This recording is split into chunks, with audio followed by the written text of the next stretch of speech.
Well, hello, everyone. Thank you so much for joining me. It has been 100 days in the 84-year-old woman, Nancy Guthrie's case.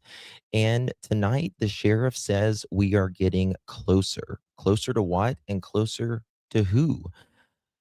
Let's be honest.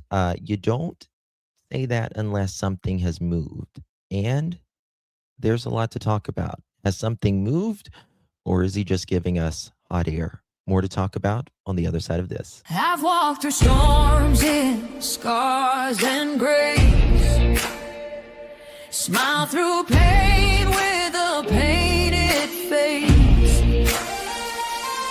They called me too loud, too much, too strong. But honey, that's the reason I belong. Every scar's a scripture, every tear's a hymn. I found my worth where the light grew dim. They tried to break me, but here's a twist. I turned my pain into a clenched fist. I'm an unbreakable woman, born of fire and pearl. I shine like grace in a reckless world.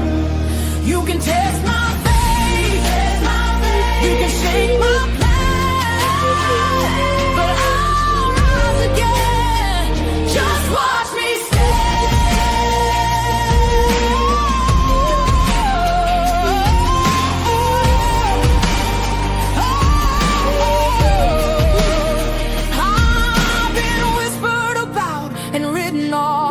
judged by the gloss, not the cost. But God don't build weak hearts from gold. He made me fierce and he made me bold. I bend, I pray, I roar, I rise with mascara, tears and battle cries. Don't need your crown, I forge my own. From ashes, honey, I build my throne. I'm an unbreakable soul, dressed in truth and pearl. The fire don't scare me, it lights my world. You can doubt my voice, but you'll hear my name. I'm holy and hood, and I'm done with shame. For everyone called too much, too loud, too real. You're not to anything. You're exactly what power looks like. I'm an unbreakable soul, through the fight and flame. My scars are stories, my strength, my faith. Faith in my heart, fire in my blood, forever divine.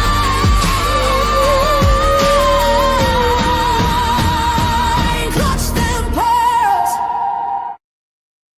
Coming in clutch, better tighten them pearls, dropping cold facts. Got the truth for the world, no smoke, no fluff. Just the real that we trust, hold on to your seat, cause I'm coming in clutch.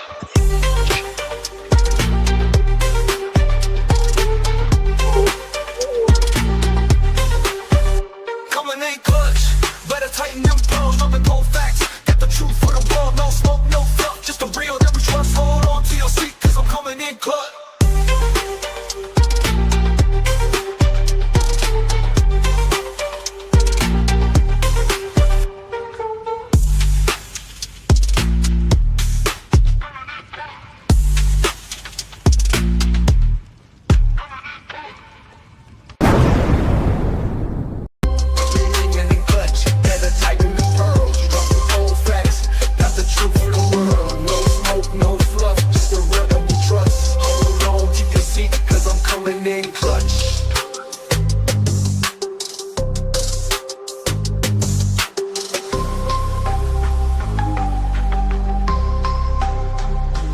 Coming in clutch.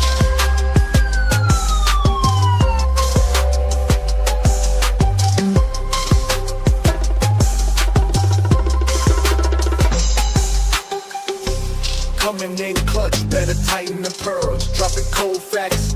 Got the truth for the world, no smoke, no fluff, just the real that we trust. Hold on to your seat, cause I'm coming in clutch.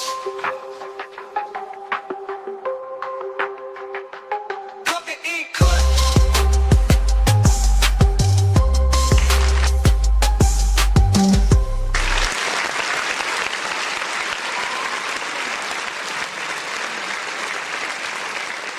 Welcome and thank you.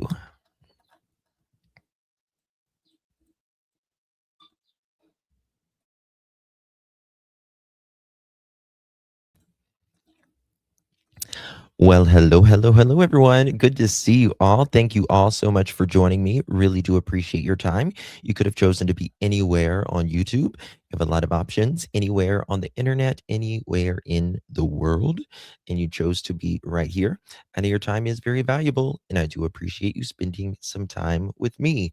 Today is May 9th, 2026. It is currently 5:53 p.m. on the East Coast of the United States. Hello, hey y'all. Good to see you all. I feel like I haven't been here, even though I was here yesterday. Um, maybe it's because haven't done a Nancy Guthrie live in a couple days. Maybe that's it. I don't know, but I feel like I haven't seen you guys in a minute. Good to see everyone. Tonight we're talking about the Nancy Guthrie case and Sheriff Nanos speaks out. And he's saying some very interesting things. He says we're closer than ever in the Nancy Guthrie case. Do you believe him? I don't know. I've got kind of thoughts in both directions, really, because recently we had Sheriff Nanos get called out by the FBI director, Cash Patel. And I'm wondering if he said that because he's just kinda maybe to spite Cash a little bit, maybe, or are they really closer? I have to think that they have to know who they have to be a lot closer, right? Don't you think? We're going to get into a lot of that tonight. So, before we get started, if you would be so kind, my beautiful pearls, please do me a big favor and hit that thumbs up button. Also, if you would share this live out, thank you guys for sharing it on social media. I've been seeing you guys sharing it. Really, really do appreciate that. Also, if you would consider hyping this video after the live stream, you get 3 hypes a week here on YouTube. If you don't use it, you'll lose it, as they say. And if the more you like chat in the chat, the more points you get for like hyping it or whatever. Yes, so good to see everyone. I just don't know anymore. Miss Sherry Lynn says, good to see you, Miss Sherry. Anastasia, hello. Uh, whoops, my phone's going off. Okay. Good to see everyone. Casey, Jeanette, Little Texas, Shell, good to see you. Thank you so much. Miss Anastasia, good to see you, my dear. Lori, Casey, Bella, Sherry, Tony, Susan, Peace, good to see you. Denise, good to see you, my friend. Shell. Um, Susan, bonjour, darling. Abigail, Jeanette, Tony, German Shepherd, Mom. Good to see you. Is that you, Dav? Is that you? Okay. Yes, and happy early Mother's Day to all the mamas out there. Absolutely. Or the grandmas, or the aunties, or whoever you are, dads, whoever you've had to do it. Happy Mama's Day to you. Um, hey, Broken Black Skies, good to see you, my dear. All right, hey, Yacht, good to see you, Danique, everyone, rolling on in. Okay, so let's just get right down to the nitty gritty and get it started. Sheriff Nonads came out and spoke. Mm, He's so frustrating. I get so frustrated with this guy. It's pathetic how everyone seems to be frustrated with him. They caught him probably as he was taking his lunch. Oh, look, guys, there's his car pulled right up, top down. Here we go. Let's see here. Oops. Good. It's Mother's Day on Sunday. I was wondering if you had a message for the Guthrie family. The audio is terrible. Sorry, sir? You're okay? It's 100 days now almost, sir. Are you guys any closer to solving? He said, no, I'm okay. I'm okay. You don't have a message to the family? That's fucked up, if you ask me. Good, that's good to hear. Thank you, sir. You have a great weekend. Thank you. Yep, there he goes. There he goes. Yep, just walks away. Do you have anything to say to the Guthrie family? No, I'm okay. I'm okay. Yep, you look okay. You look okay. Big D-bag, if you ask me. Is it your birthday almost, Miss Eureka? Hey, leftover pizza. Good to see you. I saw that and had to send it to you. Yes. 1 second, honey.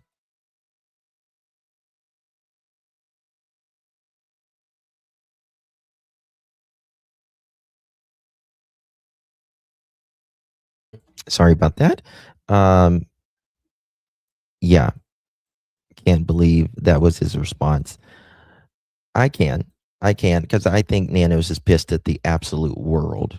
I think he's absolutely pissed at the entire world, if you ask me. One thing I've, got a question on as well. This report that was filed for the Guthrie case. Look at this, guys. What is up with this right here? Missing endangered adult 1/31/26. East Skyline Drive, Tucson, Arizona. Why is it the 31st? Does anyone know? Has there been anything out about this being at 6 p.m.? That bothered me. Yes. Me too. Yes, T-Gun. They really are. They're really pissed at him. And you really can't blame the world being pissed off at him, because he's a absolute douche, if you ask me. But why is Nancy? Let me see what day that was on. January 31st. That was on a Saturday, right? 6 p.m. That's impossible. That's impossible. Going by the last date seen. But she was last seen. Oh. Okay. Just thought of something, guys. You just said it. That's the last time she was seen. That's the last time. Hey, Lolo. That's the last time she was confirmed seen.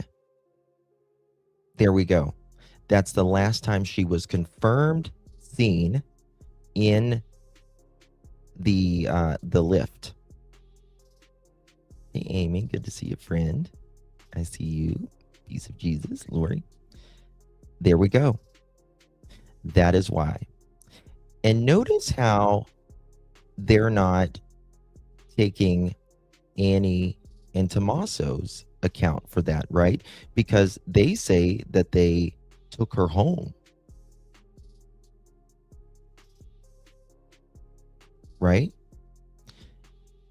Because Tommaso allegedly last seen her at 9:30 or 9:40. But apparently they didn't have that on camera at the time.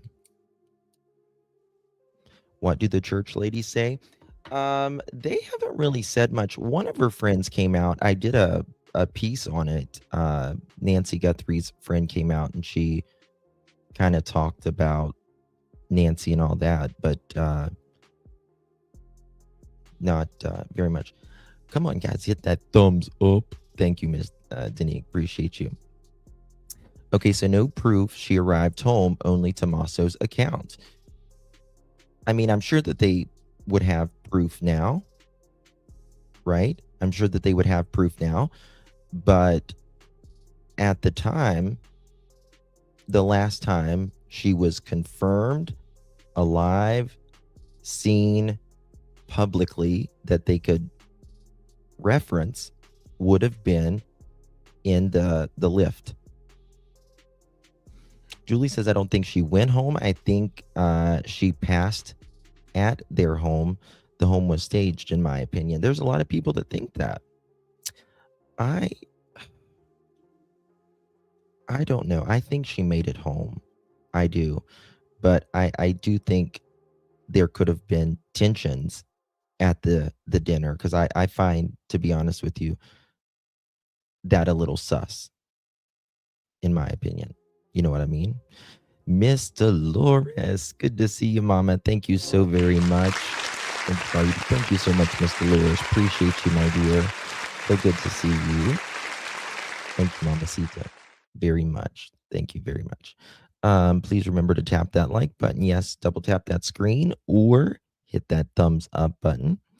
Okay, so that may be why at the time, because it was, hold on, let me look at this timeline real quick. If we go back to the timeline, okay, let's go to the timeline, and it will tell us on, bear with me.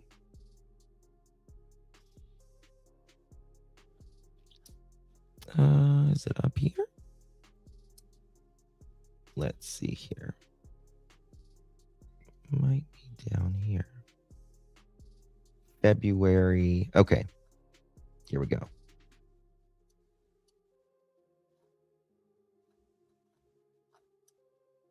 Okay.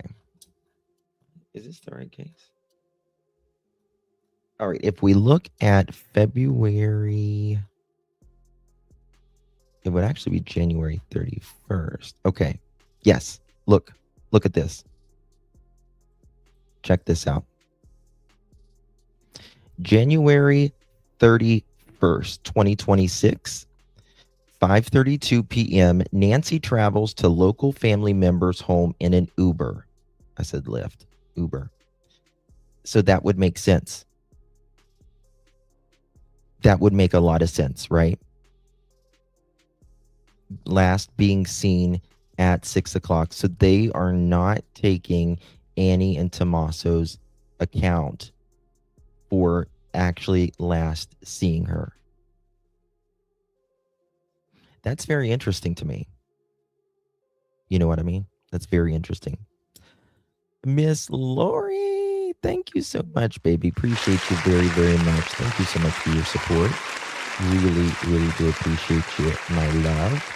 You received one of those pearl necklaces. Make sure you thank our dear Lord. I hope people are paying attention to this. Welcome to Clutch Them Pearls, yeah, you're in the clue. Shine bright like the stars, this world never knew.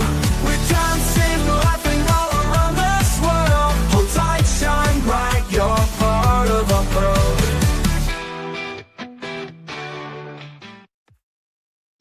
All righty. Thank you so much, Miss Lori. Appreciate you very much for those. Justin, did you see the YouTuber Monk's Theory? He did a really interesting video. The hand truck theory introduces a disturbing possibility.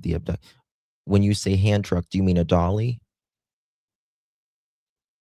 When you say a hand truck, do you mean a dolly? Is that what you mean by that?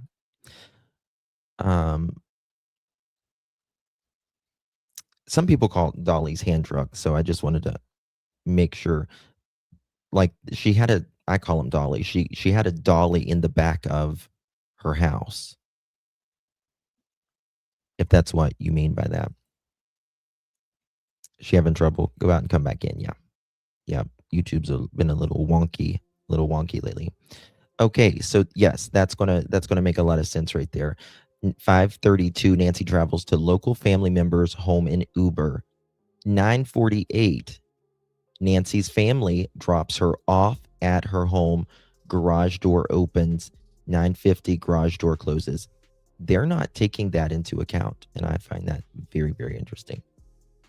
Exactly, Justin. Why can't we see the other pics of the masked person in 2 different dates?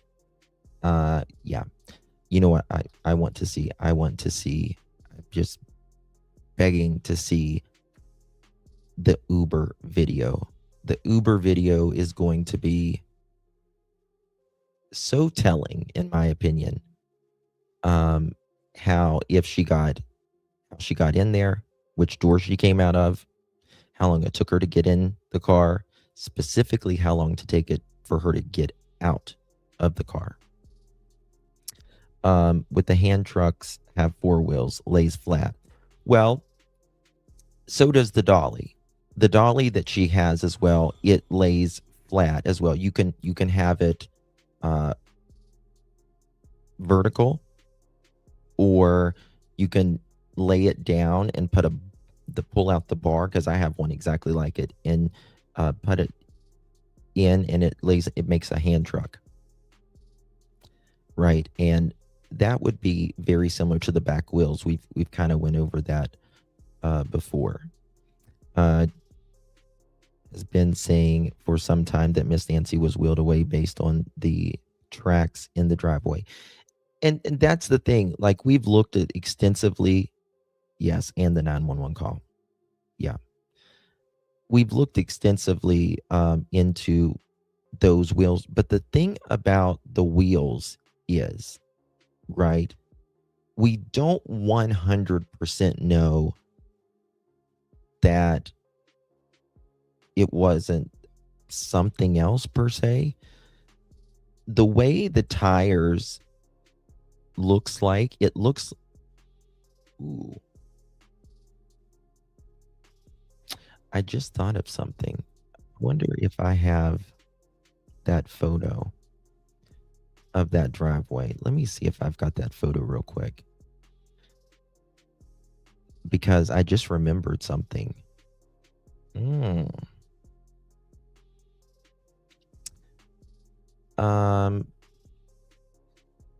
Is that it? No, that's not it. Also, there was a light that was knocked over as well. I don't know if I think Nancy would share or not have that knocked over. She was kind of a neat freak, you know what I mean? So, okay, let me show you, see if I've got it anywhere.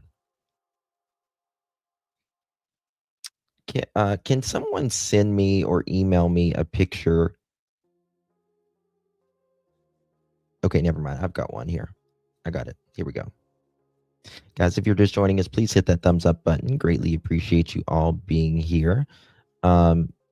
These wheels, right? And there was marks up here as well. There was marks up here. I was just thinking, these tire tracks,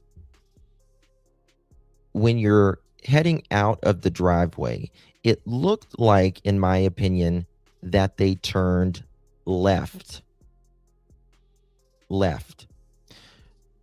which is interesting because there's only a couple ways you can get out of that neighborhood. This is not a neighborhood where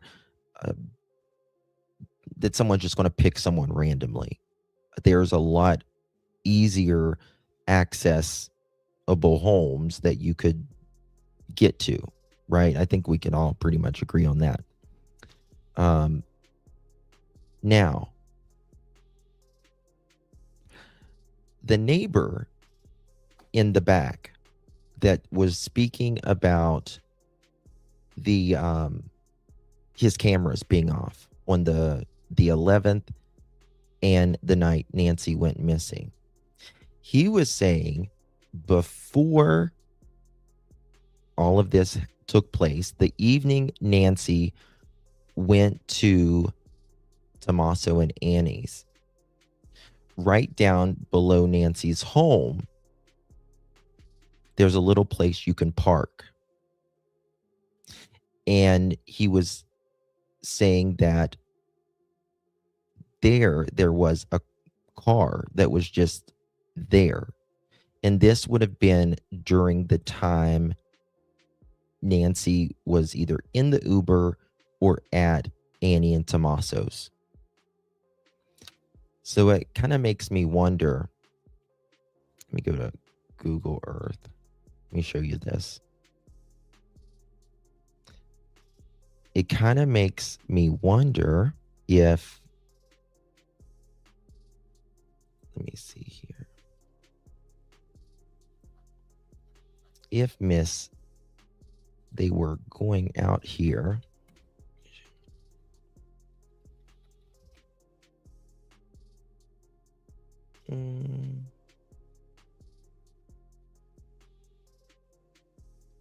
Let me see here. I've got to pull this up, guys. I apologize.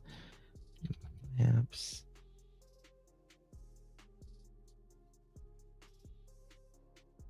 Okay, here we go. I got it now. Check this out. This makes me really wonder now.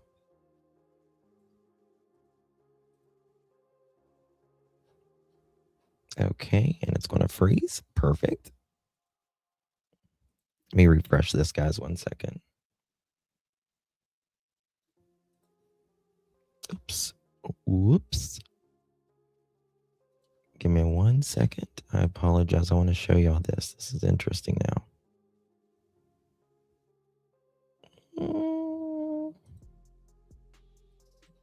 Damn. 1 second. Okay. Here we go. I got it now. Google Earth is like, it's a very heavy program. Like, it'll really slow you down if you're not careful. Okay. Let's go over here. I want to show you something. Let me find it.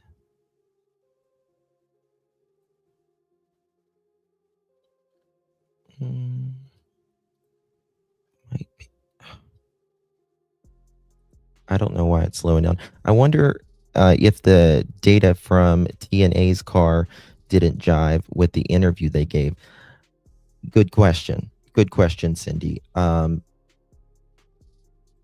It does make you wonder if something, because there's reports that someone emailed me earlier and was talking about how they were saying that Tommaso and Annie might have allegedly said something else in the beginning. I don't know about that or not. Okay, here we go. So, of course, this is front of Annie's house. Not Annie's, my God, Nancy's house. And if you look right there, right here, people pull over right here. You can see right here. You can see like the oil stains. I don't know why people pull over here, but they do. And right up here is Miss Nancy's house.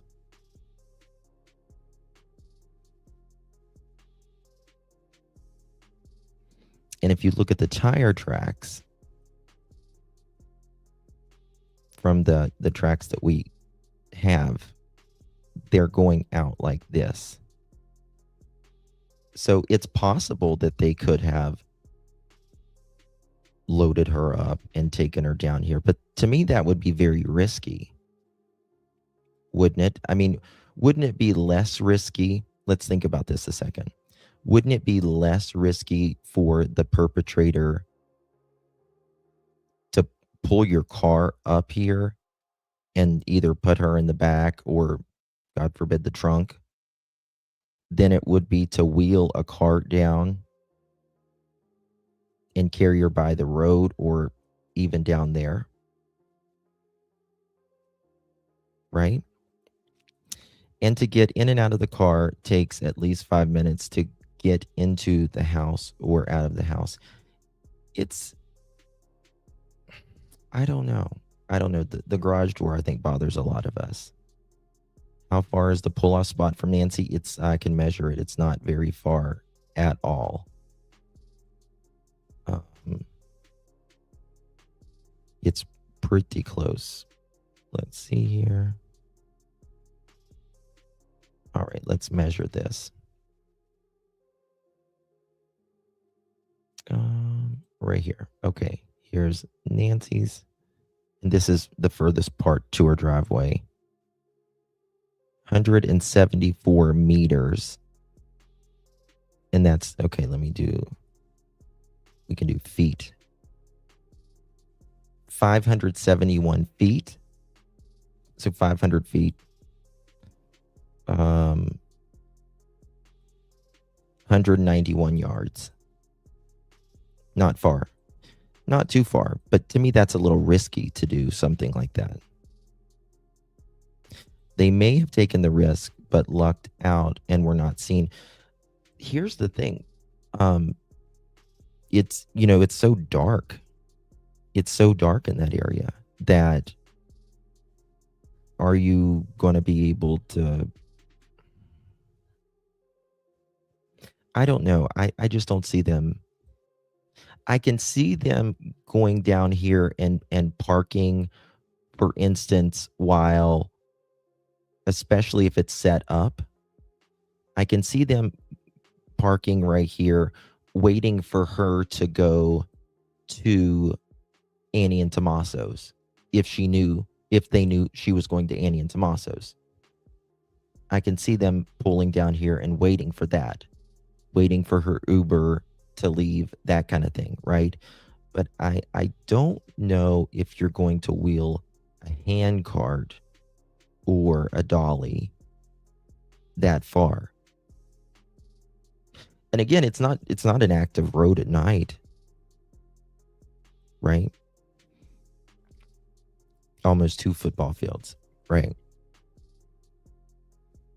Far, but not far, if you will. Some profiles are talking about a puppet master. It's an interesting theory. Well, I mean, I think it's very possible that someone is the head of this, if you will. Absolutely, you can get my email.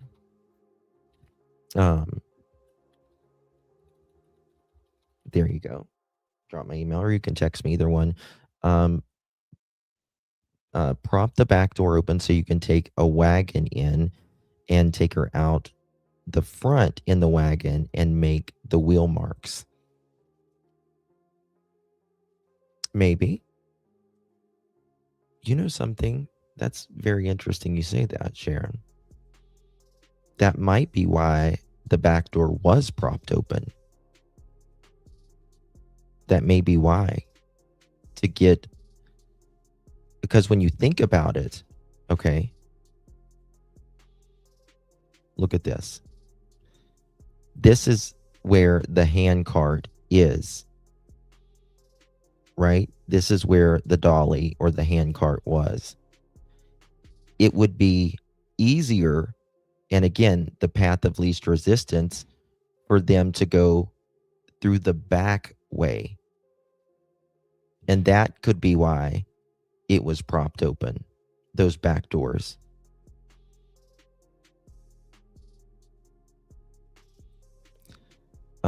Does anyone have anything to do with home improvement business or furniture moving? I don't know, appliances. I mean, it seems like Nancy and Annie and them have a lot of different services done. I just cannot wrap my head around why we are not further in identifying the person. I mean, the FBI and very good YouTube sleuths and the sheriffs like this is crazy one. It is crazy. I believe they know who it is. I personally wonder, in my opinion, if he might not be out of the country. And again, you got to remember what they told the guys at TMZ, that they were out of the country. How did they stop the Wi-Fi? I don't know. They were on time. Next door Wi-Fi cameras went down on the same time. And I mean, that just can't be a coincidence. Like the two specific days, the 11th, right? And the 31st going into the 1st of the Wi-Fi not working. Like, I just don't think that's a coincidence at all. I still don't feel right about Daily. I don't either. EM. I don't either. And again, like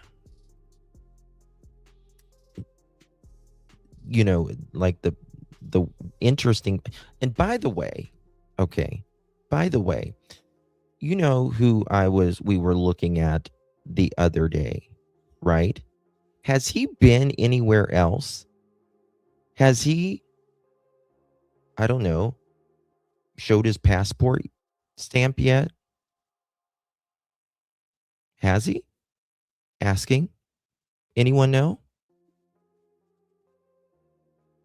Because now to me that would pretty, clear a lot of things up. Mm-hmm. Yeah. Because it was like, yeah, show your passport, all of that, because he has hidden himself from a lot of things that he used to be on, or is. And another thing that's like his X account is private, which on X you can see where you upload from, just an FYI. You're going to watch Mama D videos. She mapped out the perps, head, eyes, etc., and it matches Savannah Guthrie. She even goes into her cataract center and responds to the light difference.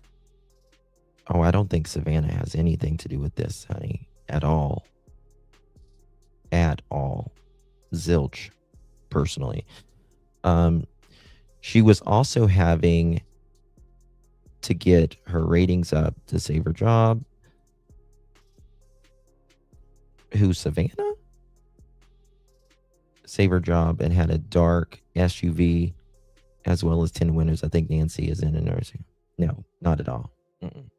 I mean, you're welcome to believe what you want to believe, but I don't think she's in a nursing home at all. I don't think there's some big conspiracy around this. Personally, I think it could be because of Savannah's job, like who she is, but that's not my first theory. I don't think Savannah or Cameron or anything has anything to do like that. I'm thinking they're in Mexico, and that's maybe why it's taking so long. I think maybe a lot further than that, in my opinion. She was away that weekend, apparently. I know you don't, but think that, but they were at the dinner and was just trying to consider for a second and match her face. You might be speaking about Annie, Stephanie. That might be who you're speaking about. Because no, not Iran, but just remember, guys, remember the names that they were looking for. Remember the names they were looking for. It wasn't, a Tom Brown. It wasn't, a Jane Doe. It was very particular names. And I would love to see if Z, which I'm sure he's watching right now, you're welcome up here anytime. You're welcome to speak, all that. But I'm just saying you've been quiet after all of this. No, Savannah is one of the highest paid broadcasters in television. Hello, yeah. I feel very bad for. I feel very, very bad for Savannah. No, I promise it's Savannah. I didn't want. No, she wasn't in even Arizona then. She wasn't even in Arizona then. Okay. Okay. Okay, let's go. Let's move on here. By the way, did y'all see this interview? I'm not going to play it really, but did y'all see this interview? I want to know if you've seen this interview. I need to respectfully say something. This woman in the blue was, in my opinion, very, very disrespectful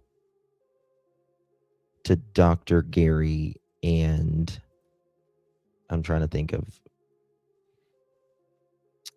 the other woman's name. She keeps, oh my God, she keeps interrupting and Ann Burgess, thank you. Oh my God. Like she wouldn't stop. It felt weird and rude. Yeah. Like Ann and Dr. Gary, like, and I'm not saying this to be mean to the woman in blue or anything like that. I promise you I'm not, because I think she's a very qualified, capable person, but she certainly wanted to run. I'll play like a few minutes of it. But like she just doesn't. You'll just see here. Credit goes to News Nation. Has there ever been anything like this? Watch this. Not to my knowledge. I've looked at, they were always the children. Ann is such a cutie. I love Ann. She's just such a good woman. And I admire her and for just going with her passion, no matter like what her age is or anything like that. And I say that respectfully. I just admire her tremendously. Or younger people just have been watch kidnapped. The woman in blue. Now, the other thing is in stop. other countries, you have kidnapping, you know, Moro out of Italy, that happened. Mm-hmm. But also, and they're warned about it. We don't see wealthy men being kidnapped because they have security or they have bodyguards.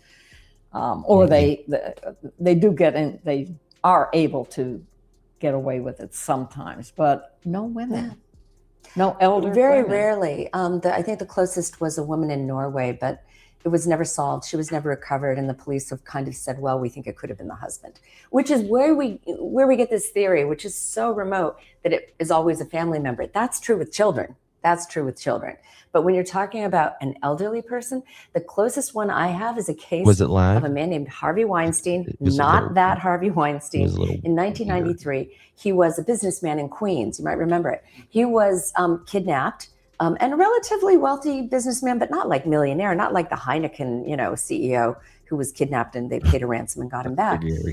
This man was eventually, it was solved. He was kidnapped and kept, if you will, in a pit. Like Ann and Dr. Gary, they're very I don't want to say humble, but they are humble with, they're not confronting or anything like that. And on the side of the west, they're very classy. Side highway in Manhattan for 14 days, and he survived that, which is insane. The culprits were eventually caught, and yes, it was an employee in his tuxedo manufacturing factory in Queens who had overheard something about a windfall of money that he had gotten and had recruited some cousins. But this was a person who sewed tuxedos. This is nobody that Harvey Weinstein actually laid eyes on and knew. It was just somebody who worked in the factory who had knowledge of Harvey Weinstein and his wealth because he'd worked at the company. Of simply abducting Ransom of an elderly person. He was in his, and that's the closest thing we have to a kidnapping for ransom of an elderly person. He was in his 60s that we could even begin to compare this to. But that case raises a very interesting point that is fascinating to consider in terms of the Guthrie story. Because what I would put to someone who was studying that case is that there were extras, things that happened there that were not necessary for the pragmatic process of simply abducting somebody for money. Keeping somebody in a pit for 14 days reveals a little bit of cruelty or anger toward them in addition to simply wanting money. Or was it terror that if he died, they'd be looking at homicide charges? It's interesting. So that when a person incurs risk, does something extra, then you start thinking there's an emotional element too. Like, I really hate this wealthy guy that I'm slaving for, and he deserves punishment. And that suggests to me, when you see those little extras, you start thinking, why does somebody resent this woman? Why does somebody resent these dynamics around this woman? And then you start getting more into the truth of the matter. Because if this were truly an abduction or a robbery, it would look very practical. More happened here than was necessary. Yes. And so I just think that somewhere hidden in here, this person, whoever this guy is at the door, if he is caught, if he's alive and is caught, he will lead down the spider web to the center, where you will find somebody who is a wolf in sheep's clothing. Do you think that the person responsible for this has a connection to Nancy Guthrie? Yes, I believe that in some way, whether it is intimate or passing, somebody has knowledge of her life and a comfort level with this place. I agree with Dr. Gary here. I don't see how this guy doesn't, there's some element of this guy knowing who Nancy is. And it doesn't even have to be directly. It can be knows a family member, right? Knows a friend. But there has to be, this guy was not in any hurry the night Nancy was taken. He looked like his comfort level was just fine. And I'm sure that he was made comfortable more if he was there the 11th, maybe even the 26th they were talking about as well. So it's very possible. Ann, I'm sorry I missed that, honey. I apologize. Thank you so much. I will join next month. Thank you, Ann. Appreciate you. Thank you very much for your support, my dear. Good to see you. Hey, Joanne. Good to see you, my friend. Good to see you. Yes, Justin, you are right that they have class. Dr. Ann and Dr. Gary. Casey Jordan is obnoxious, and she spoke over the others constantly. I'm glad you brought it up, Justin. Thank you so much. I appreciate you, my dear. Thank you very much for your support, and thank you for being a member. Like, I just thought, yeah, mods, take care of that if they're mentioning that. Please. So, but you're going to see here, like, she interrupts constantly. And she, even while they're making her point, she's like, yeah. Well, wait, you're going to see. We're not going to dig too much into it, but. And that home that is suggestive of somebody that knows her. And I think there is some personal quality embedded in it. Do you agree, Dr. Burgess? I agree, yes.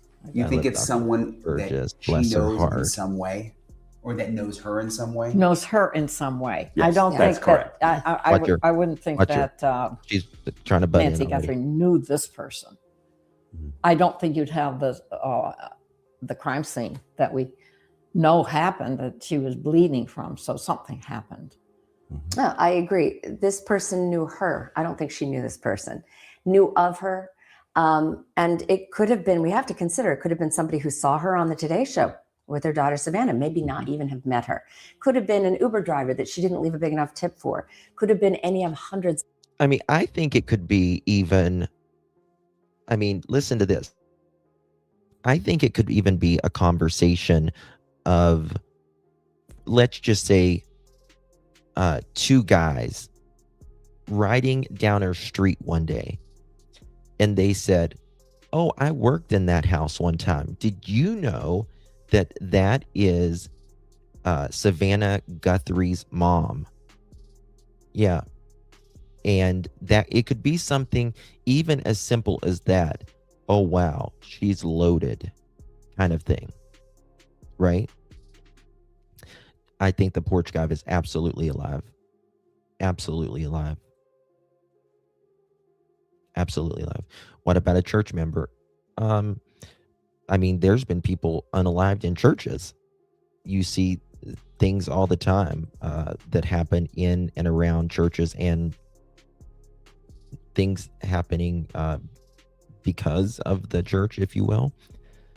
But it could be even something like that. Or, yeah, that house is Savannah Guthrie's mom.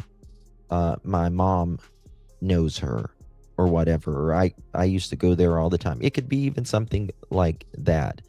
Very simple. But it certainly was targeted and planned. 1,000%. 1,000%. You cannot. Yeah, 1,000%. There's no other way. But how would anyone know that the house was not heavily secured? Well, again, they would have had to have probably been in the house, or staked the house. But it's not. I believe that the house was secured. In my opinion, people say it wasn't secured. I believe it was secured. It was secured more than a lot of other homes. How would they know someone didn't live there full time to care for it? Right. I get that part. But I think Nancy was extra secure, in my opinion. She had cameras outside and inside. She had locks everywhere in the house. She wrote articles about safety and pet safety and all kinds of stuff, which it takes another initiative to not only to take the energy and the time to write up something like that in the newspaper. So I think she lived I think security was a very conscious decision for Nancy. What gets me is the cameras inside of the home. How and why did they not take those cameras? Right? Lisa Booth, thank you so much, girl. 14 months. What a legend. Appreciate you, Dr. Gary and Dr. Ann. Have knowledge, grace, and patience, in my opinion. Yes, I agree. Thank you so much for your support, my dear. Really, really appreciate your continued support. I know Dr. Ann and Dr. Gary would never say what I'm saying right now. So that's because I'm a loudmouth. But I just want to kind of defend them here, because I just think, and I say this not in like a mean fashion or anything. I just hope she looks back on this and is just like, okay, maybe I need to like pipe it down a little bit. The service workers. I mean, she's been in this house since the 70s. She has had people, landscapers, roofers, repair people changing her HVAC filters. And they go in and out of that house. They ask to use the bathroom. Of course, she's going to say yes, right? They felt comfortable enough and had knowledge of the house. But I don't have any evidence that they really had a beef with Nancy herself. All right. And I would not even be surprised if they knew in passing Nancy Guthrie, but did not even understand that she is the mother of Savannah. So you think it's possible that the Savannah Guthrie component may not even have been It could be a red herring. It could just be the world. It could be Fundiski. I watched it was a case on a university, and they were doctors studying at the university in a lab. And there was this guy that they hired, and he wasn't doing very good. and they ended up firing him. He was always late and always this. Well, he waited several years and unalived one of their children. Like, kid just came home from school, eating snacks, playing the Nintendo, ever how you say it. You always make fun of me for saying that. And he ended up unaliving another doctor and trying to unalive 2 more. Miss Maurice, green ass piece of Jesus, good to see you all. It could have been someone who worked in the house years ago, but suddenly in desperation for money. It could be. I think this is relatively new, though, right? Yeah. Yeah, Chad. Yeah, I am. What are you going to do about it? Weirdest coincidence, and we've seen stranger ones. It seems unlikely, but we have to consider, because we keep looking for somebody who has a beef with Savannah or a beef with Nancy. And sometimes it's like we interview people. I loved, Anne brought it up the last time you were talking about the grudge collectors. And we just saw it, of course, with the Brown MIT shooting. We saw it with, with the Idaho dentist, right? Spencer Tepe. And I've interviewed many prisoners, in my opinion, who have longstanding grudges. So it could be somebody who Nancy was not even aware of had a beef with her, or that she offended them in some way. Well, she's right on that. Like, it could be something like that. However, I think perhaps Nancy may not know the guys who did it, or the guy who did it. But again, if this is something that's hired, she would have known, obviously, the person who would have had it done to her. She may not know this person. In fact, I probably think she probably doesn't know this person. But you really just never know. You know what I mean? Do you think the ransom is real? I mean, to be perfectly frank, no. I think what happened with those notes was either an opportunistic, parasitic person who was taking advantage of a situation, or somebody that knew what really went on but was tossing red herrings out. My feeling, as heartbreaking as it is to say, is that the victim is likely deceased, and they were either attempting to collect money anyway or collect money in some way, but sending those notes had a cruelty then to it. I mean, do you guys agree? Yeah, I'd say it was more greed than cruelty. I just think that they have no concern whatsoever about the feelings of the Guthrie family. But if it's like a Hail Mary pass, look, if I can call TMZ or a news thing and put this thing out and I get $6 million it's worth a try. It's worth a try. It didn't work as far as we know. But I mean, the bottom line is, why not try? There are so many. I do think that the first or maybe the second ransom letter was real.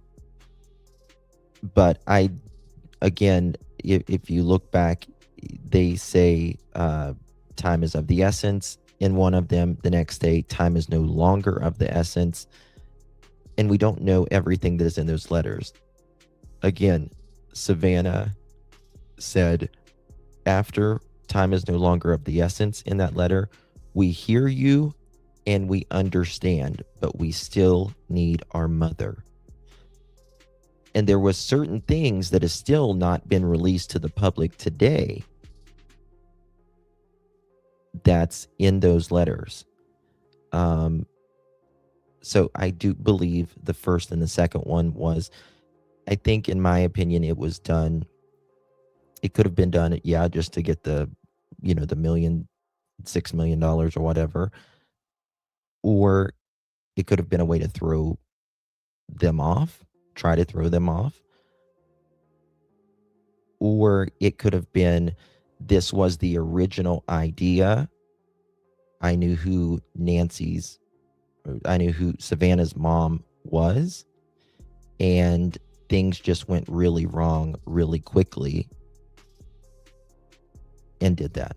I don't know, but I think it's one of those cyber predators out there that I'm surprised we didn't have more. And I think probably 2 or 3 of them are the work of completely different predators. Well, speaking of cases, in terms of precedent, that story reminds me a lot of the kidnapping of the Lindbergh baby, who I believe died when he was being removed from the home. Bad, Tucson. The profiler John Douglas has suggested. I agree, Tucson. What kind of APS investigator casually steps over blood droplets and doesn't think there's something seriously wrong? Did they think stepping on the porch was okay? Did they not step on the mat or touch the handle? I'll look at it, Amy. I'll look at it here in a minute, my dear. Thank you.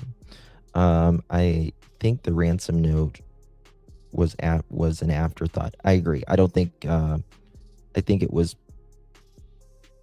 may have been done out of anxiety. And one of those ransom letters, according to TMZ, the guy made it seem like y'all are out here looking, and I'm telling you, I know who the guy is. I will willingly give up the one guy. And then it says, I've been out of the country, or they're out of the country right now.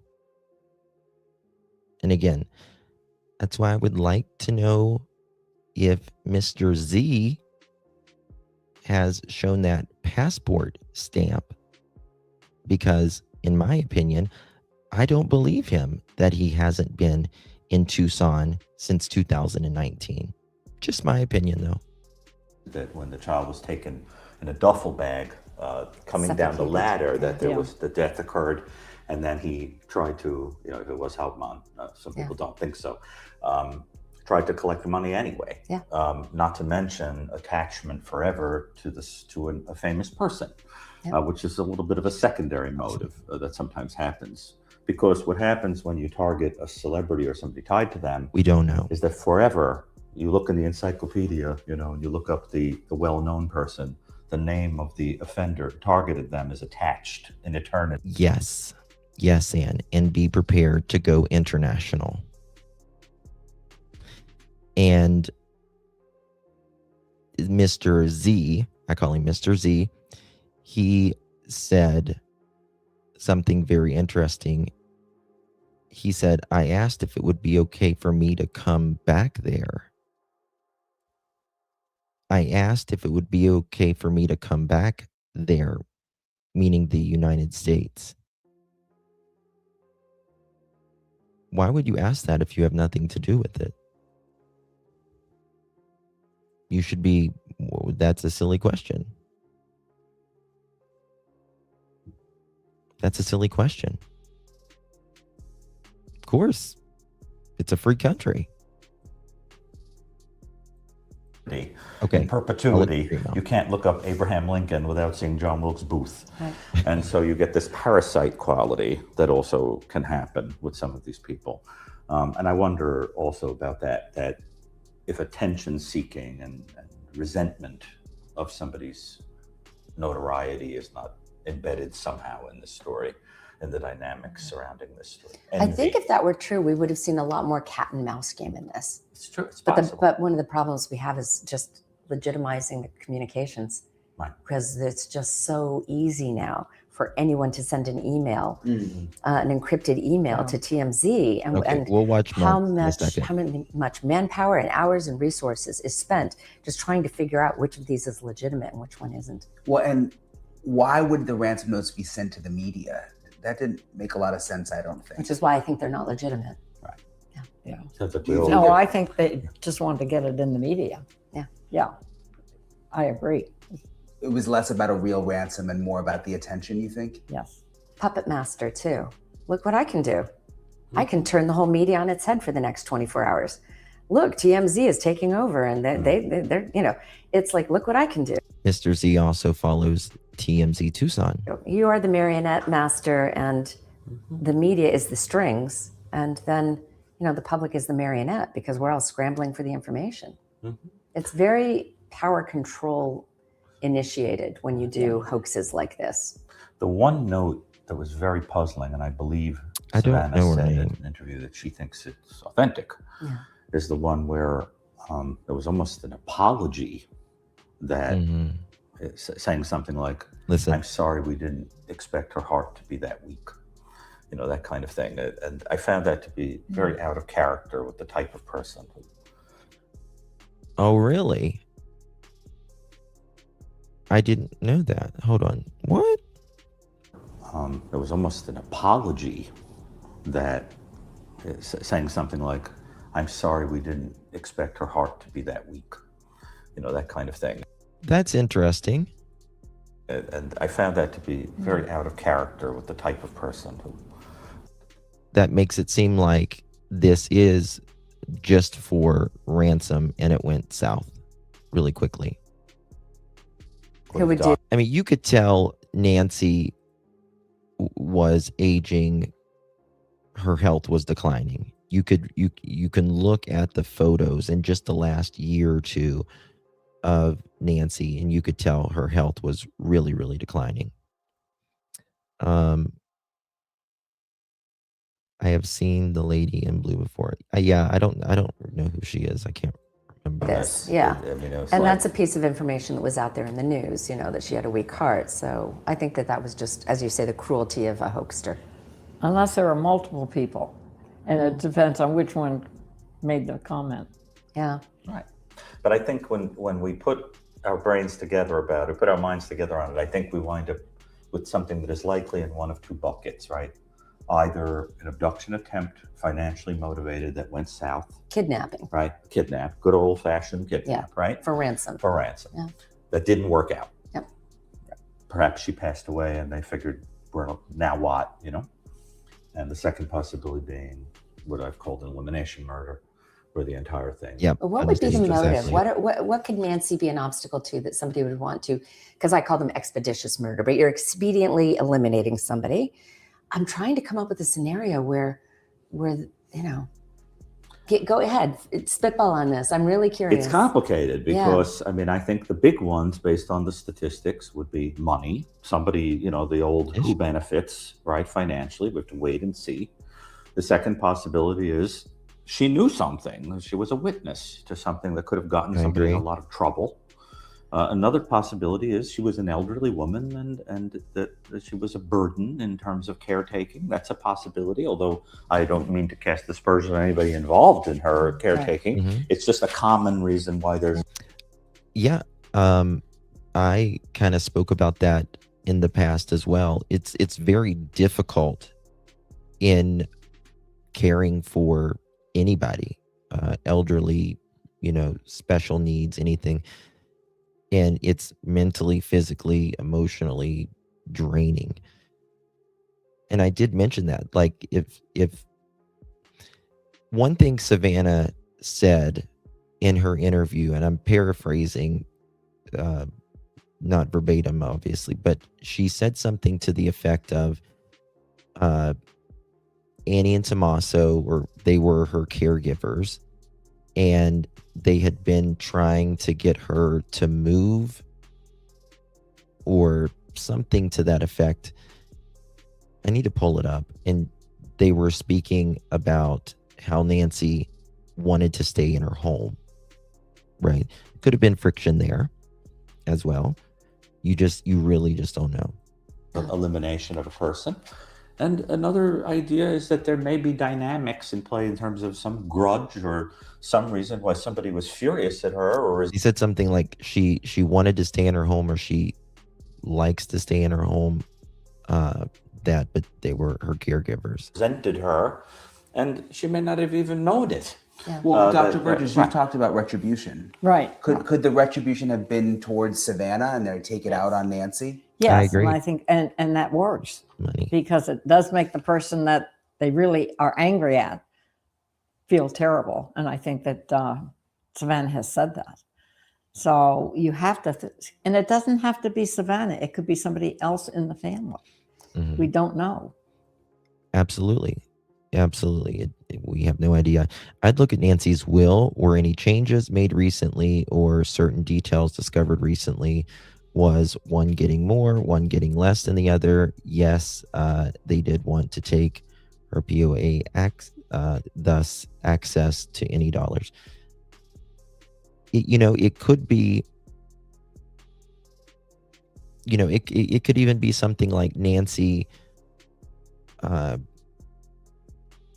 said she was, hey guys, my health is failing. We need to change this will or do something with the will. And let's say Nancy gave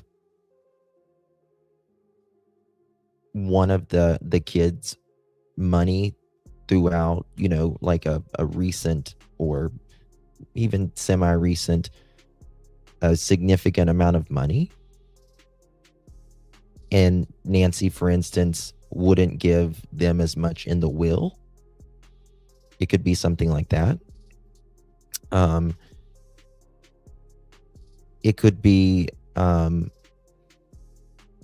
instance, and I'm not blaming anyone, but I'm just saying that it could be something like, well, we took care of you every day. We should get more, not equal, but more, because we were there for you every day. We cared for you every day. Could be something like that as well. It's just so and I love your countdown of the reasons, but I can't get away from the fact that Savannah has tremendous resources. So her mother should not be a burden to anybody. No. There would never be any concern of, and if people needed. It's not that easy. It's not that she does have tremendous resources, but just because you have tremendous resources, and first of all, we don't know, you can have tremendous resources and be in a lot of debt. So there's that. But yeah, she has tremendous resources, but not everyone wants someone taking care of their mother, a stranger taking care of their mother either. Maybe Nancy didn't want that. If she's sane, if she's in her mind, and her mind was very sharp, doesn't mean she wanted that. Money, they could get it from Savannah, right? But the demands don't seem to be coming from whoever eliminated her. So I get where you're coming from. I guess the biggest question is, if you were doing this to hurt Savannah or somebody in the family, wouldn't you want them to know it? So in the criminals I've dealt with who are revenge and retribution motivated, they want you to know this is payback. So revenge. Yes. Or, it could be, even like a cleaning lady's boyfriend, that, someone cleaned for Nancy for a long time, and her boyfriend did something or whatever. You just truly never know. Revenge might be best served up cold, but what good is it if they don't know it came from you, right? And that's so no one's taking credit for it. But could they be getting the satisfaction just by watching Savannah? From an intrinsic locus of control, yes. Because when she gets on TV and starts crying and saying, I blame myself, if that fulfills the personal need of seeing her suffer, then that would absolutely work. But usually they want you to know why. Because you stepped on my toe, because you'd be shocked at how people can hold the grudges they're just looking for a reason to get back at somebody. Hypervigilant for offense.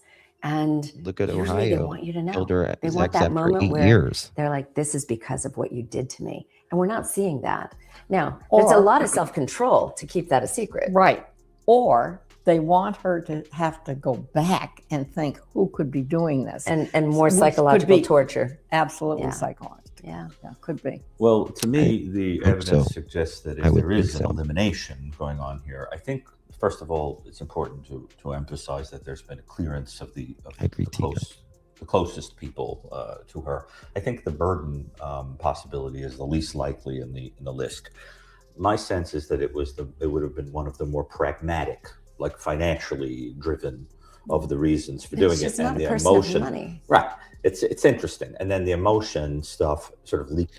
Well, it depends. It depends. Money to you is, might not be money to someone else either. Out accidentally, more than that being the overt reason for it. But the reality is there have been a number of cases of that all throughout even recent history, even in the Murdoch case, we saw the staging of an outsider coming in when there was more of an internal reason for homicide. It's also important to remember, as I've said, I keep saying in a few places now, if this is a homicide, 92%, in some studies, 92% listen, of people, of women who are killed know in some way the person who killed them. And that's important to understand. The odds are she knew this person. But is this in some case, way? But they're usually not 86 years old. And you all 84. agreed that this is a case unlike anything you've ever Correct. seen. So is this such an outlier that we can't rely on the statistics? I mean, there's a reason why there's 8% that isn't in there. But when that happens, it's usually because the person is randomly targeted for something. Yes. And again, this is an outlier in a lot of ways, right? I mean, you just don't see a lot of ransom, number one, and you certainly don't see it with an 86-year-old woman and a celebrity's, if you will, mother. There's just a lot of weird things in this, but most people know their victims. Or the victim knows their perpetrator. For example, like sexual motivations, which I do not see here. No. Ann and I are both people who have specialized in that. And no, I don't see that at all. And usually, if it is, the person is left in the crime, and we don't have that. That the person is taken. That the mother is taken out. Right. Yes, I do remember that, Sassy. I got that email. I do remember that. Mm-hmm. I don't know, like, who wrote it though. You know what I mean? Yeah. I still lean toward the fam, but I don't know. There's so much I don't know. Sometimes I'm everywhere. I see a lot. I've seen a lot when family dies. Yeah.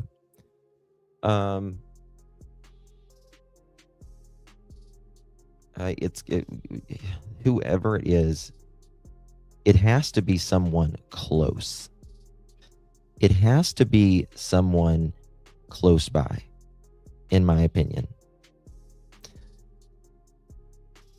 Where she lives, it just has to be someone close by. Whether that is family or not, someone has to know she lived there and what was in that house, if you will, how that house was. Is really unusual. And it would generally be, in terms of victimology, if you're targeting an 84-year-old woman sexually, chances are it's part of a paraphilia or a perverse sexual interest. Yep. And you would tend to see a spate of those generally in a Right. And I don't think this is that. I think, in my opinion, this is not a perversion of someone who, had a kink for elderly women. This is not that at all. You wouldn't see this guy there the 11th. He wouldn't be stalking her days in advance. This is something that generally happens fairly quickly.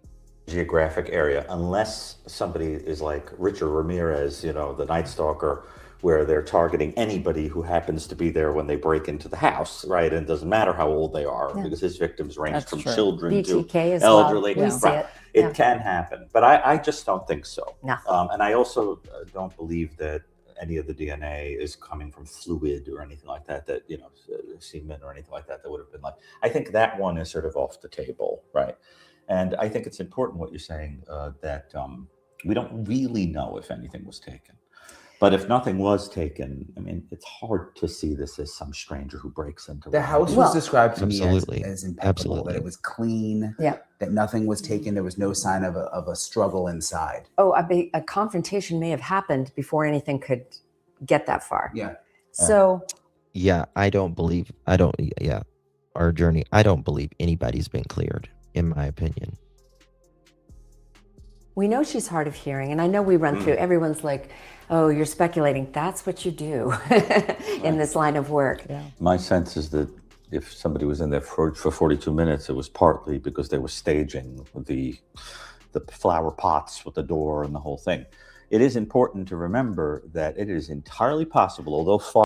I think they might have, again, if this is not if this was for ransom, right?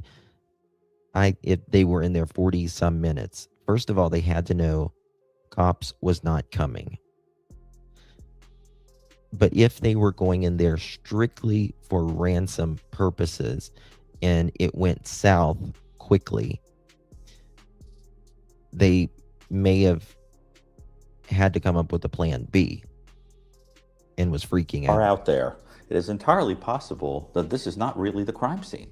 There have been many cases in which people have... Yes, Dr. Gary. Yes.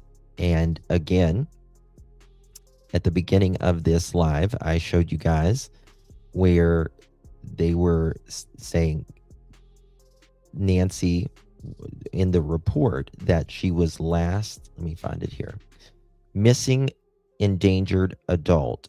Report filed 1/31/2026 at 6 p.m. That is the last time anyone that the police could corroborate that she was seen to be fine when she was on her way to Annie and Tommaso's house.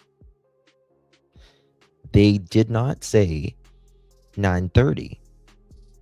And I think that's very important because that means they weren't taking the word, in my opinion, of Tommaso and Annie that something could potentially have happened.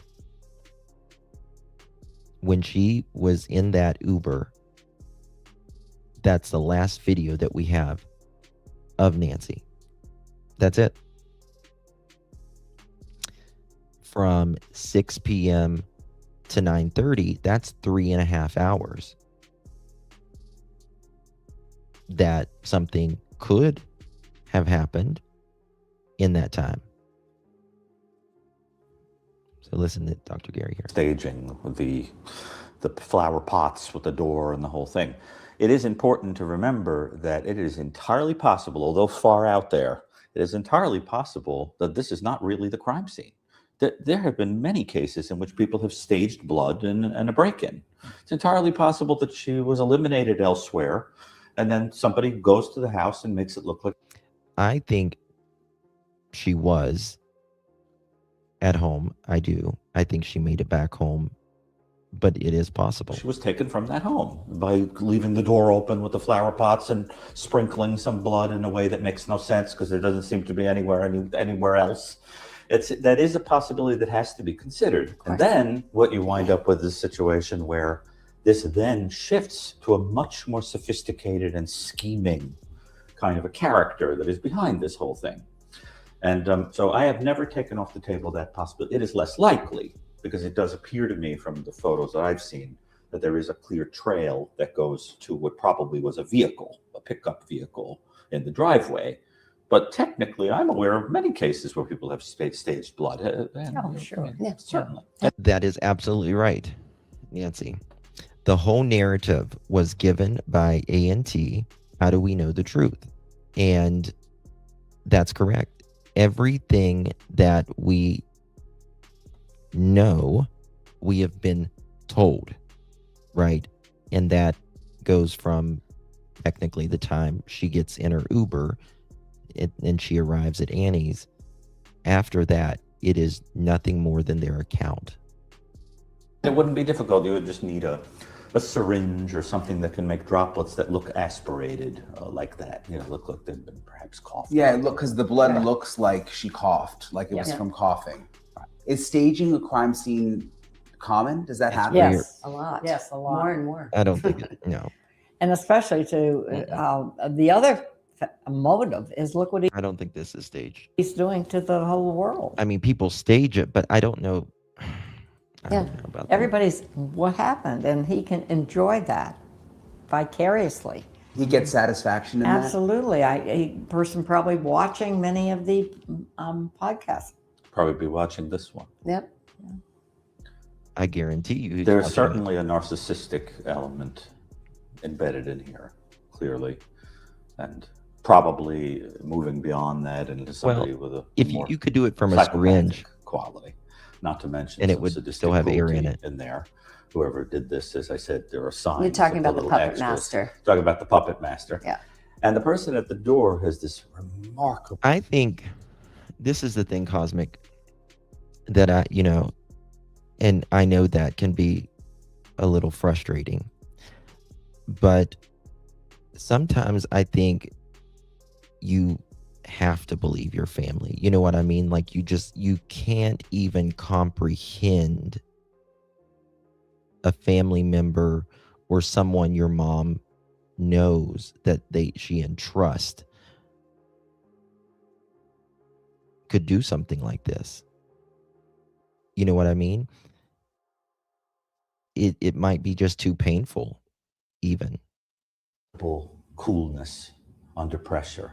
It know what almost I mean? makes me wonder if it's because she's already deceased and this is a staging scene. I don't either. So the person, there's no reason to be nervous. I don't think that's Dr. already Gary does over. either. He's just putting it. But another possibility is just that we're Out looking there's at a a kind of possibility. psychopathic character who just, is kind of cool under the. Because the average person committing this crime, if you didn't have a lot of experience with it or didn't have that kind of personality, you'd see some signs in the physiology that you were a little anxious. This guy looks like he's taking a stroll in the park. I'm going to be devil's advocate for just 1 minute. Please do. Of course you are. Because I actually think that this could be a beginner who doesn't know how to be stealthy yet. Because as you Good pointed point. out, I actually agree with her there. I don't, again, and I have said this from jump, I don't think this person is, I don't think he's going to look like a criminal. And I don't think he's really done a lot of this before. I don't. whole holster dangling there. I mean, it is Amateurville. Amateur hour, The whole definitely. thing, and the flora in the camera either. This guy is left freaking handed. He's left-handed. That's the reason he's got a right holster. And like we discovered the other day, the reason he's got it in what we call the Mexican carry is because he's left-handed. He puts it in the middle because that's his comfort, so he could grab it quickly. If it's a right-handed holster and he's left-handed, he's going to put it right there between his legs. Complete staging or idiocy, pure idiocy. So maybe he's coming up. I just don't want to rule out the idea that this is a guy who, and I'm not saying this is his first burglary, but he's the opposite of professional. We talk about the confidence that you're viewing in that, and I see it too. He's not in a hurry, but I don't take it as he's done this 100 times before. Okay, there's the confidence of the toddler who just walks into traffic because they don't understand about speeding cars. And there's the confidence of Muhammad Ali getting in the ring because he knows he's just going to win. And I see this as almost the toddler walking into traffic. He just doesn't know any better. He does not understand that putting the flowers there is not going to stop his image. That, oh, well, the front door is locked. Let's look around and see if there's a key. Let's go into the back door. I truly think this could be a bumbling idiot, but maybe a combo of both. He's a bumbling idiot because he's been set up by the puppet master. Well, it's an interesting point. But to be clear, I don't think he's done this a million times before. I just think he has a little bit of a psychopathic personality structure. I think this is... I'm sorry. What is it? I hope not. YouTube has been absolutely crazy. Somebody who Hi, has a Jerry. long history of, criminal versatility. He's probably done all kinds of stuff that's a little bit, inappropriate socially or I think they have to, Green Eyes. They have to have something more by now, don't you think, of this guy? And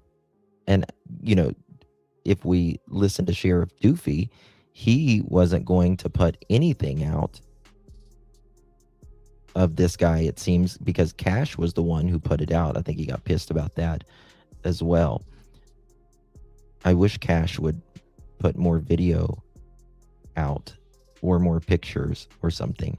Guys, if you're just joining us, please hit that thumbs up button. Greatly appreciate you all being here. Consider becoming a member. Get his guns, man. Love to have you. Right, and I think it is very important in this case, as I've said in a few places. I think the people who will have encountered this guy, because I do think he's local. This guy on the camera, I think is a local. Yeah.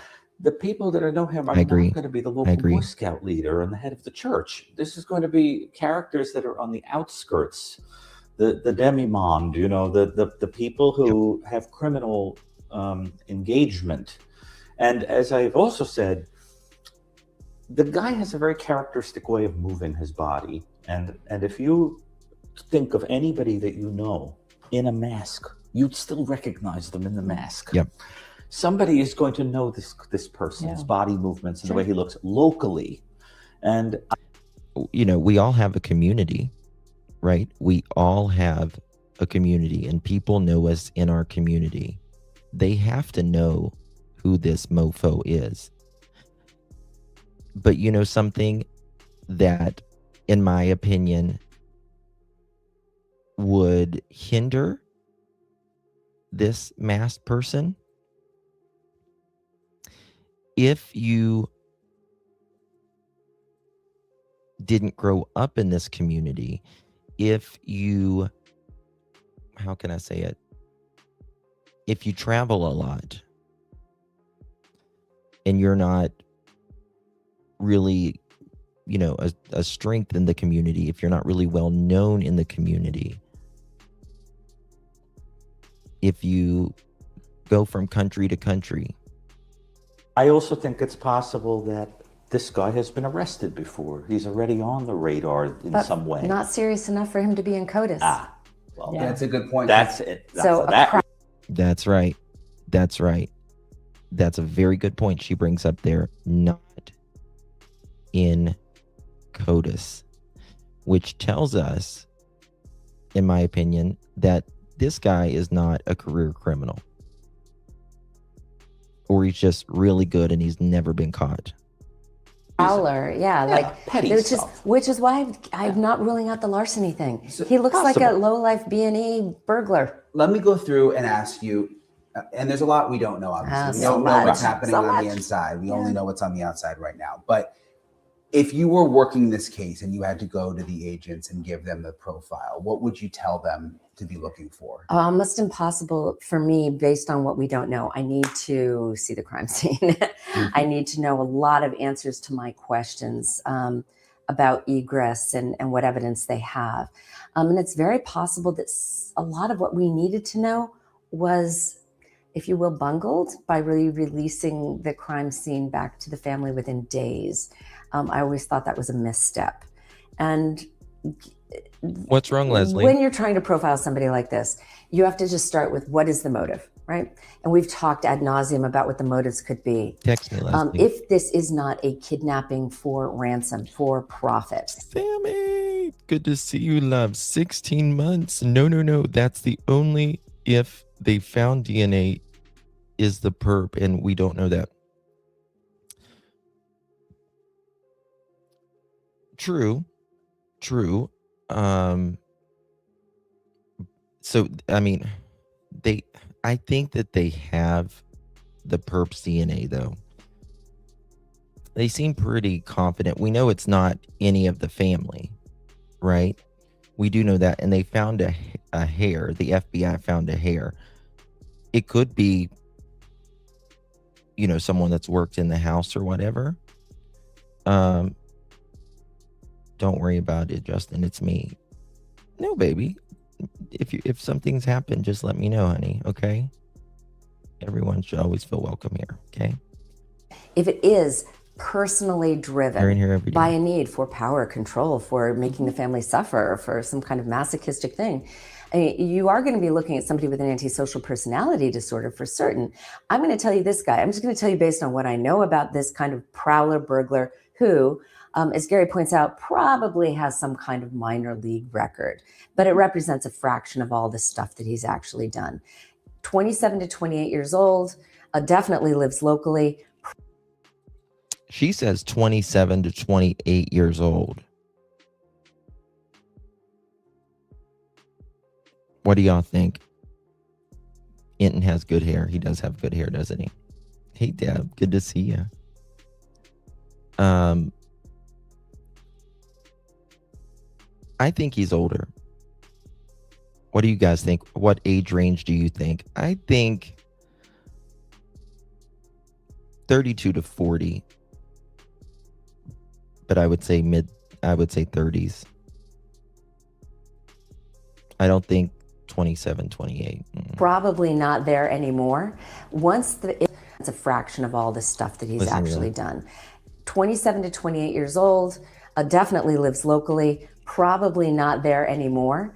Once the image came out, you would think like, oh, okay, now it's time for us to demand more ransom and get out. I think he was either eliminated by a puppet master or he fled.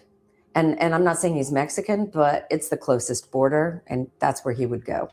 I do agree with her. He's probably not there anymore. Cough, cough. I don't think he's... he could be Mexican, but I think that I don't think he's white. I'll say that. I think 28 to the low end, up to 34 when making statements using my opinion. Yes, I agree. I think he's older than 27 or 28. Definitely not what I was thinking. Do you think he's gone? Let's do a poll. Do you think porch guy is out of the town? Yes, no, unsure. Okay. Do you think the porch guy is out of town now? Put a 1 in chat for yes, 2 in chat for no, 3 in chat for unsure, and that will automatically add it to our poll here. Yep, I agree. I think he could easily be mistaken as Italian or, Mexican or whatever. Yeah.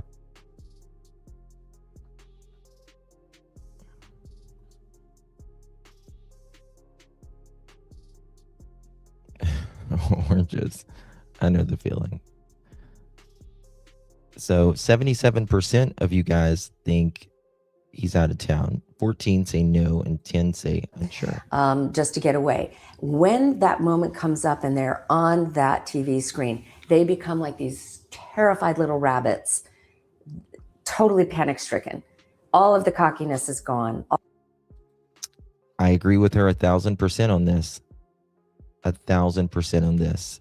And in my opinion, I think that's the reason, in my opinion, Mr. Z showed up on that live stream. Cockiness is gone. They're like a little puppy dog. I would never. All of the confidence is gone. And I've interviewed so many felons who are just like, I always thought I could get away with it. And then when they came after me, I was like, oh my God, flipping out, racked with paranoia. And yet still he did not screw up enough for us to catch him. So I think... Well, he didn't screw... This is what makes me really angry about this is... Let me see here.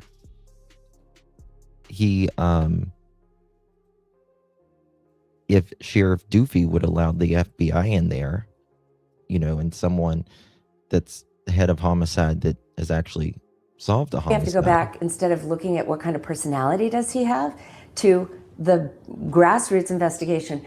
Please, anybody who recognizes his gait, his presentation, even in the mask, this is a guy who on the day this came out, quit his job, left town, broke up with his girlfriend, changed his behavior completely. That, to me, the change of behavior would be inescapable when this picture came out. Because no one expected us to get. Someone in Tucson someone in Tucson has worked with this guy and has asked around and said, hey, where's such and such at?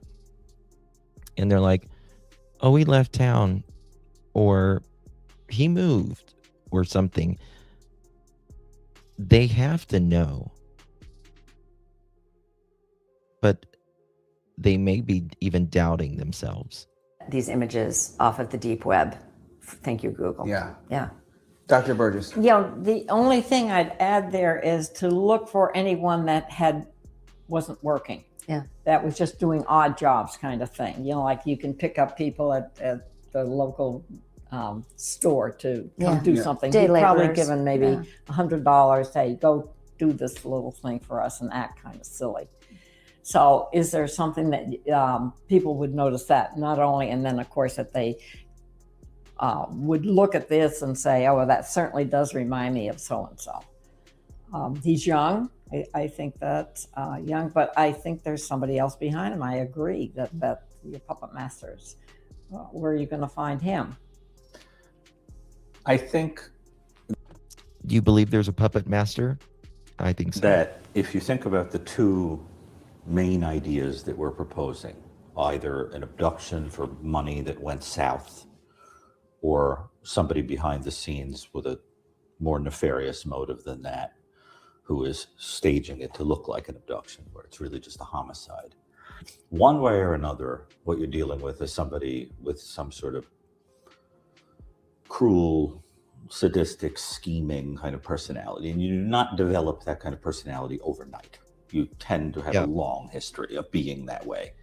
If this individual is local, he's got a big badonkadonk. He's thick in his hips. and I could be talking about both the puppet master figure and this individual that we see on the camera, I think are both local.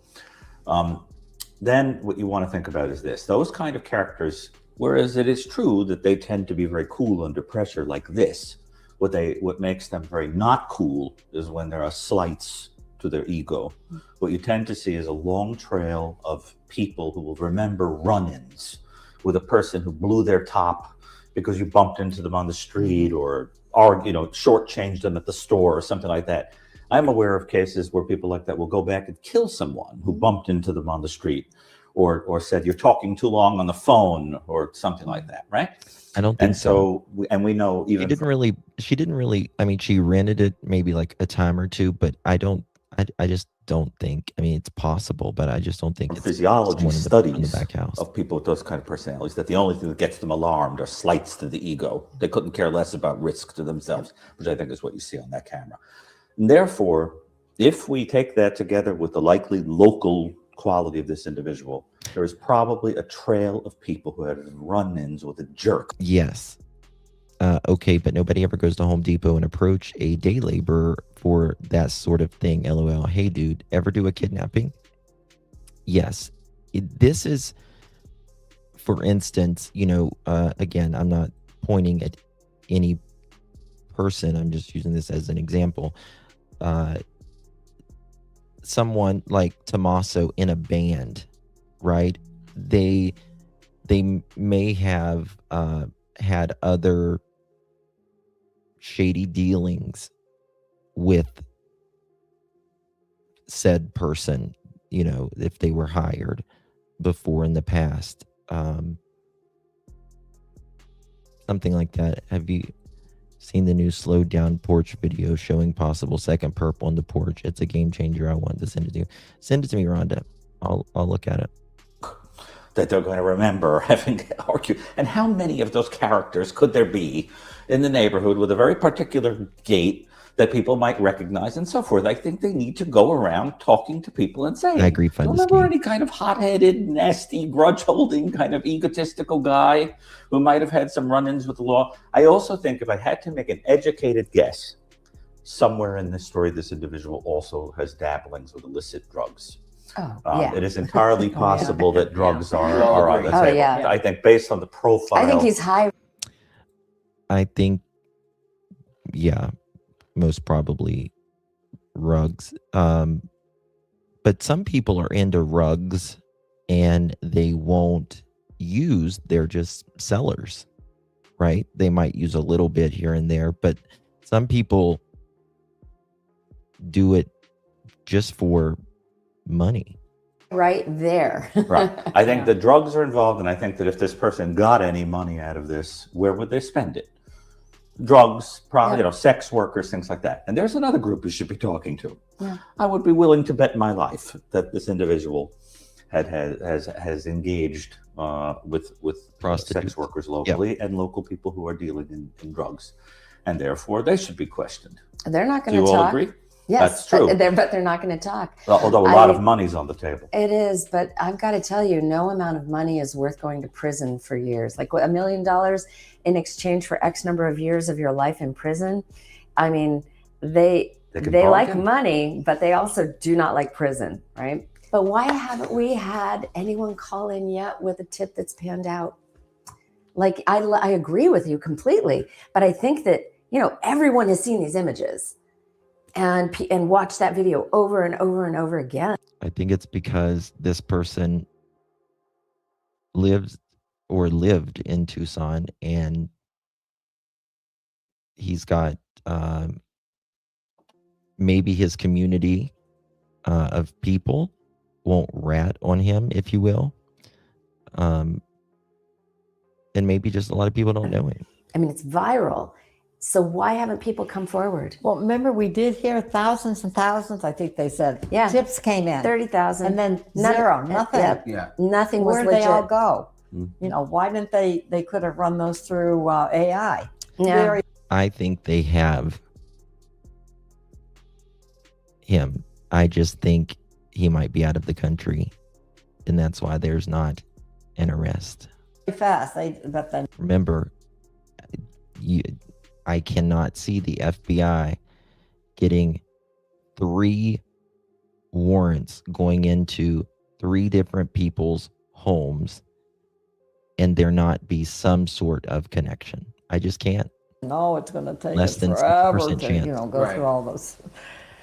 The other thing I would do is normally, if this was not Arizona, that you'd draw a mile and you'd look within that mile. Within 1 mile. Yeah. Within 1 mile of this guy. But they have acres there, so maybe you have to go 5 miles to do. But he's in there somewhere, or he was. He was. You all seem to agree that it is someone who knew Nancy in some way, some sort of connection. Was familiar with her. And was a local. Correct. Yes.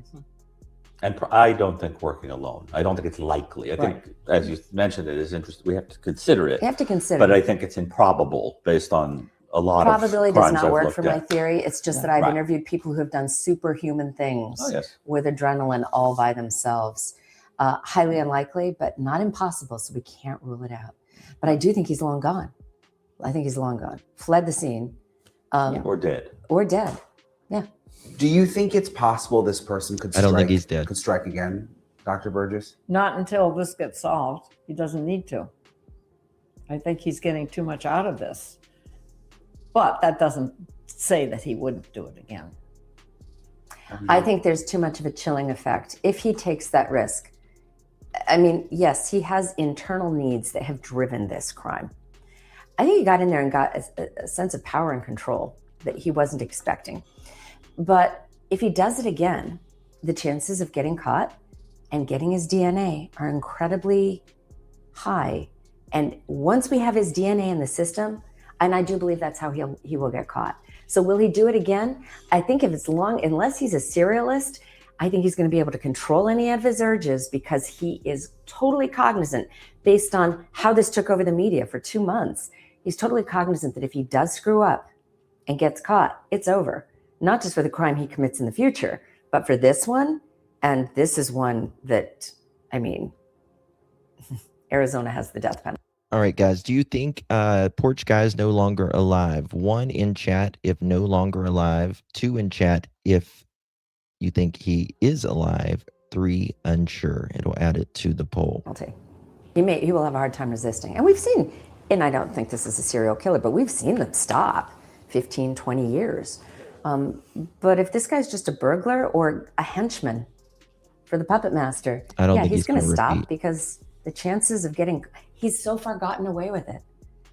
And you do something else, your chances of getting caught are enormously improved. So if he has half a brain, he's found Jesus, turned his life around, and not doing any more crimes. If we're right that there's a chef and a waiter, I don't think the chef cares. Monk said that the masked guy on the porch would have taken off his mask after he removed the camera. Rose Nancy, she would have opened the door because she would have recognized him, felt safe. I disagree. I don't think this guy removed that mask at all in front of her. There's very much what happens to this individual. No. This person was used. Yep. Yeah. And the idea is, I couldn't care less. Go ahead, get caught on the camera. I wondered if the person set the guy up to get caught on the camera so that he would take the fall for it. It seems that somebody with a more intimate knowledge said, here are the facts, go in and do this. And then this guy is the one who gets in trouble. Do you think that this case will be solved? It's more likely than not. I'd like to see it solved. The only way I think they'll solve it is if they get DNA and find her. They're not even looking for her. I agree. It will be solved. If it's solved, it will be solved by accident, by either finding and recovering remains, or by somebody committing another crime and having their DNA go into CODIS, or maybe somebody who gets that intimate knowledge turning this guy or the puppet master in. But I don't think the investigation is going to turn over any of these big breakthroughs that are going to, leave you with a battering ram on a door and taking a guy out and going, we solved it, we got our guy. I think if it's solved, it will be completely by happenstance and accident. Good luck. Yeah, I think it's likely that it will be solved, but I don't think it's going to be very quick. My sense is that behind the scenes, experts You see that? Are speaking with the... Look at that. You see the guy just walking there in the parking lot. It will Watch be this. solved, but Or gal, whoever that is. They're just walking right there through the gravel. If there was wheelie I don't marks think it's there. going to be very quick.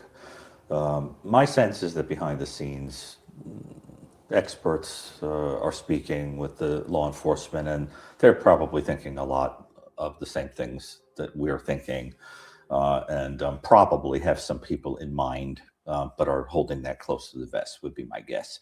I agree with Dr. Gary. I believe they have a person in mind, or persons. And I think DNA is going to be very Look at all the cameras there. Oh my God. critical. I think the breaking down of the mixed DNA could take a long time and some very sophisticated methods. There are cases that can take a year to do that. Longer. It could take a long time, but if they're able to do that, to get to that sort of sweet spot of the percentage you need to build up a profile, then I think they'll use genealogical DNA and arrive at someone. But I don't think this is something that's going to happen, overnight. If he belongs to a family that believes in getting on Ancestry and 23andMe, a lot of people don't do it. Just would never. So. And I think that, in my opinion, the person who could be involved is their family is not on the 23andMe app. I think behind scenes they're trying to get proof. Yeah, I agree. Yeah. What is it? I don't know. I think it was. Yep, Don. I agree. I think they're probably shaking in their boots right now, if you ask me. I think so. But that's just me. All right. You guys have told me to watch this. You guys asked me to watch this. So I need to put his link in the description 1 second here while I do this, guys.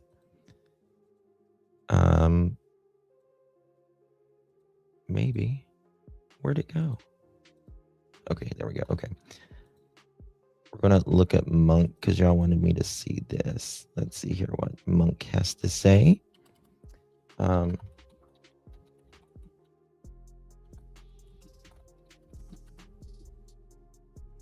right, and we're going to look at his channel is called Monk's Intrigue.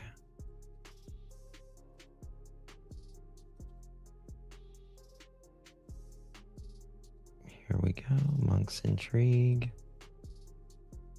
Share, copy link. Okay. I just always want to put their link in the description. Give them credit. Okay. Here we go. Whoops. Wrong one.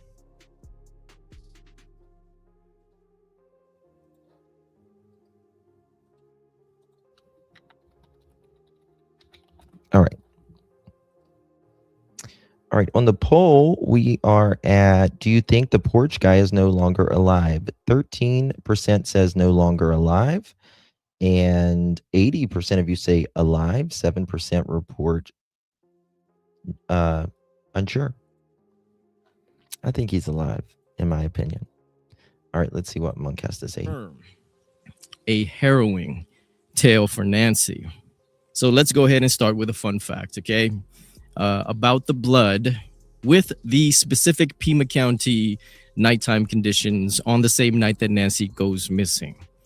That blood will take about 45 to 90 minutes to fully dry. Mm-hmm. And that's depending on the volume of blood as well. Depends on the volume, depends on the temperature, the humidity. Oh, and from what we can see in Nancy's case, there is no pooling.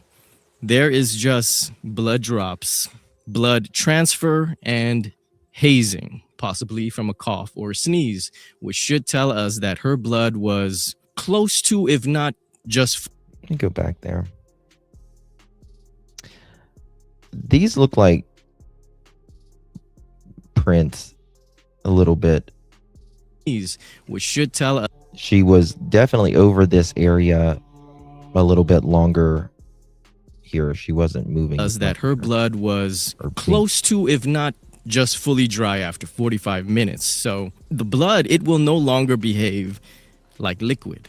Okay, it would be more likely to flake away than to smear and or transfer. Mm-hmm. The term they use is wipe resistant. This is what I'd like you to keep in mind from here on out, because it may prove important to solving the wonky timeline if we are right about what this blood was transferred from. As many of you know, I used to think that this pattern could possibly be made by the creases of the culprit's glove. But the more I stared at this blood transfer, I don't think it's the more it actually made less sense in comparison to what Chris McDonough was suggesting. Okay, so he was saying, okay, what if the blood was created by a walking cane? You know, the walking cane that Nancy has. I saw that, the walking cane. But is she missing her cane? That's the thing. From what we understand, she's not missing her cane.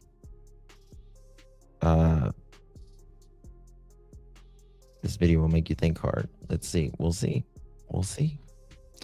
The DNA from the crime scenes along with the family members' DNA will probably solve Nancy Guthrie case. Ellie should have checked out the coyotes and birds of prey flying around.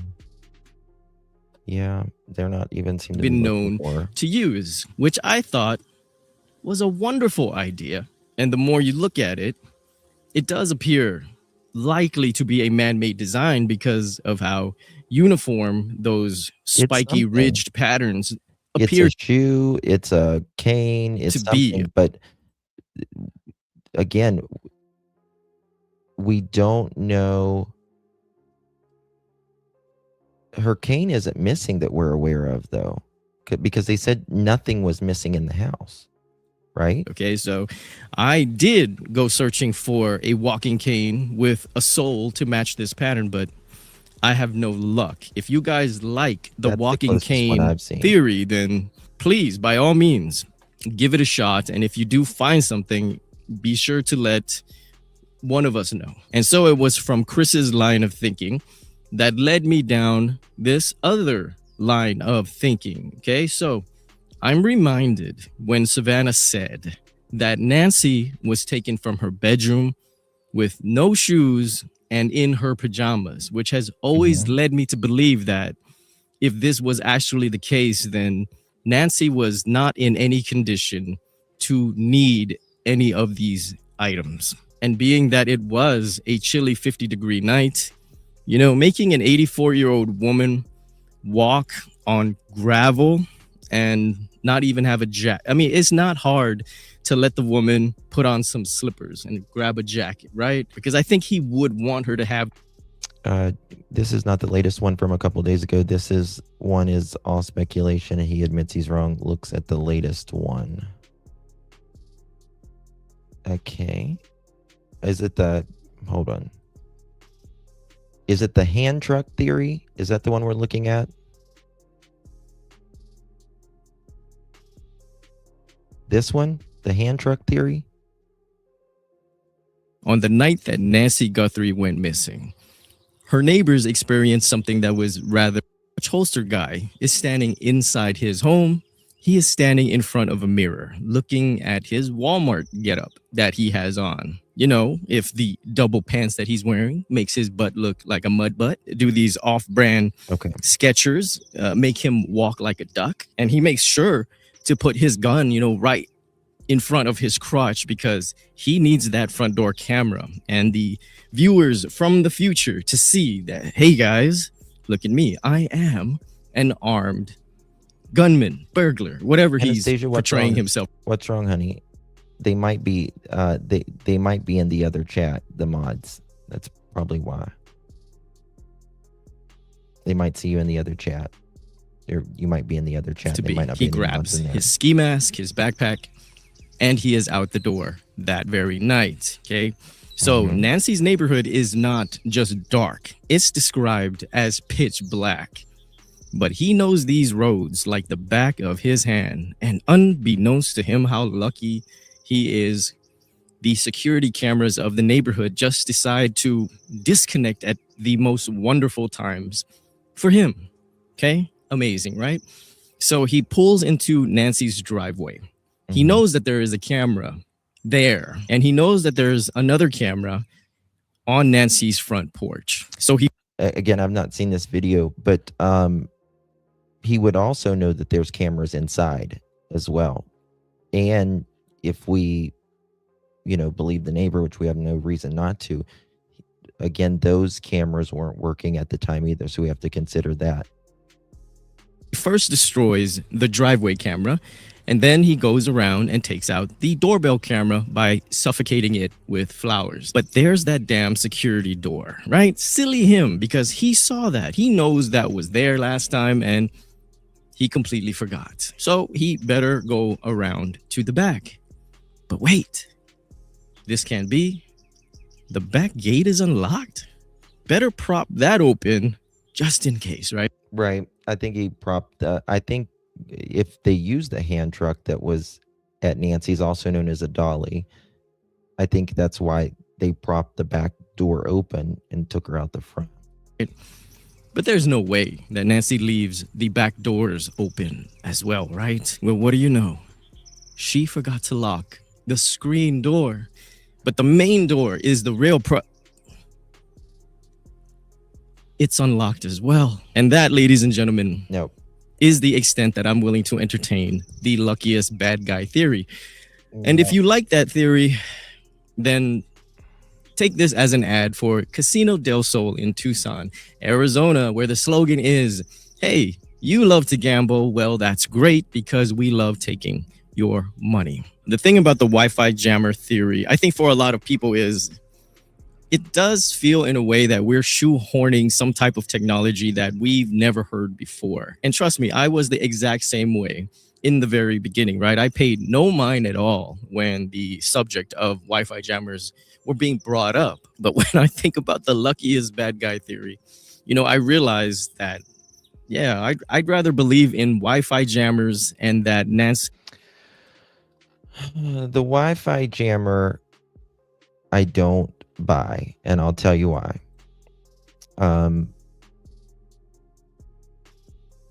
You would have jammed this. Why would he go up and cover it with plants when he could have just jammed it?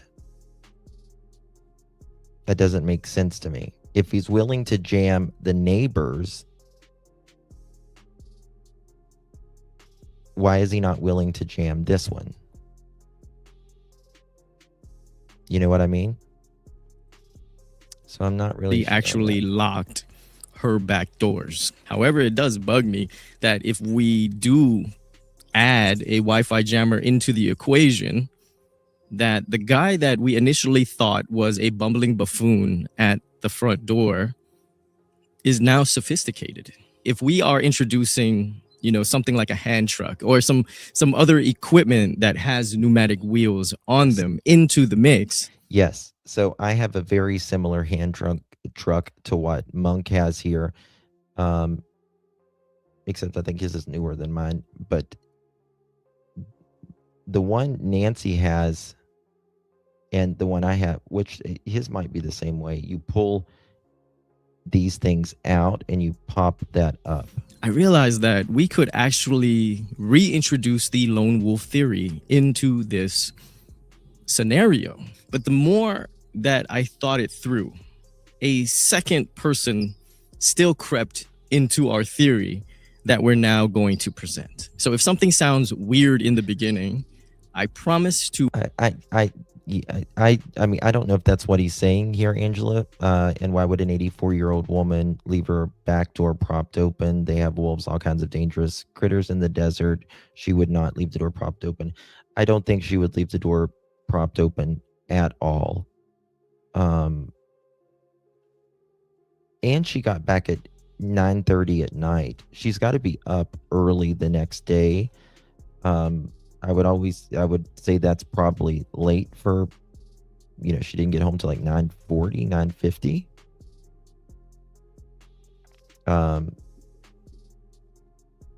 The police said she did. The police said, why, honey? Now, the door was propped open, but the police didn't say she propped it open. Right? Make it make sense by the end. Okay, so let's run through the hand truck theory and why it's actually a grim sign for the condition of Nancy.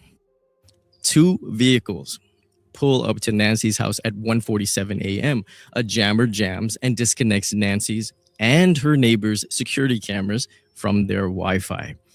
1 vehicle parks on the right side of the driveway of Nancy's house, and he gets out, and his initial job is to go and destroy that driveway camera that was located right here. Now, this other vehicle, he is going to stay parked on the street right in front here, and there will be a very good reason why this has to be so. Now, allow me to recap the blood transfer theory really quickly as best I can, okay? Since we believe that we have identified this blood transfer as the treads of a pneumatic wheel, it had to... It could be that part could be a part of the hand truck, if you will, while they were taking her out. Absolutely. Have been made 45 minutes after Nancy coughed up that blood spatter, okay? So... Well, and you got to realize, again, I've not seen this video, but they were at the house for about 40 some minutes. So it's possible. 45 minutes plus is what I read. The amount of time is needed for that initial blood spatter to completely dry. If we're to believe that this transfer is made by something like a hand truck, we also have to believe that there was an altercation with Nancy just outside her door, causing her to fall to the floor and cough up that blood. there was either an altercation at the door or she was taken out. And she might have already been deceased. And this could be where they transferred her deceased on the hand truck. And you're right, dead people don't bleed. However, if there is a wound, if you will, then gravity does its thing. Blood will drop from the gravity. And it doesn't end there. That she is then brought back inside her house. And here is why. Because if you think of it this way, if she's already being dollied through her front door and then creating this blood splatter, there is no way this wheel impression is there with the blood droplets being undisturbed like what you're seeing in front of you. This blood pattern is just way too clean, which means to me that this blood transfer was a second event, 45 minutes later from the initial blood spatter. Maybe. And when we look at the porch guy video, which I believe happened at 2:12 a.m. when, a person is detected event, there's just no indication of blood on that porch yet. I slowed it down. I scrubbed through the footage. Yep, I agree with him. There's no blood there at the time. Enlarged the floor area really big, and I'm pretty convinced that there was no blood there yet. So for me, I agree. If she was alive, and so you got to think about it. Like, can you imagine, God heaven forbid, but you're woken up in the middle of the night with this masked guy over you. When you first wake up like that, it takes a second to get your mind, like, what the hell is going on? We've all woke up like that, like, what the hell's going on? But if she was alive and they started to take her outside,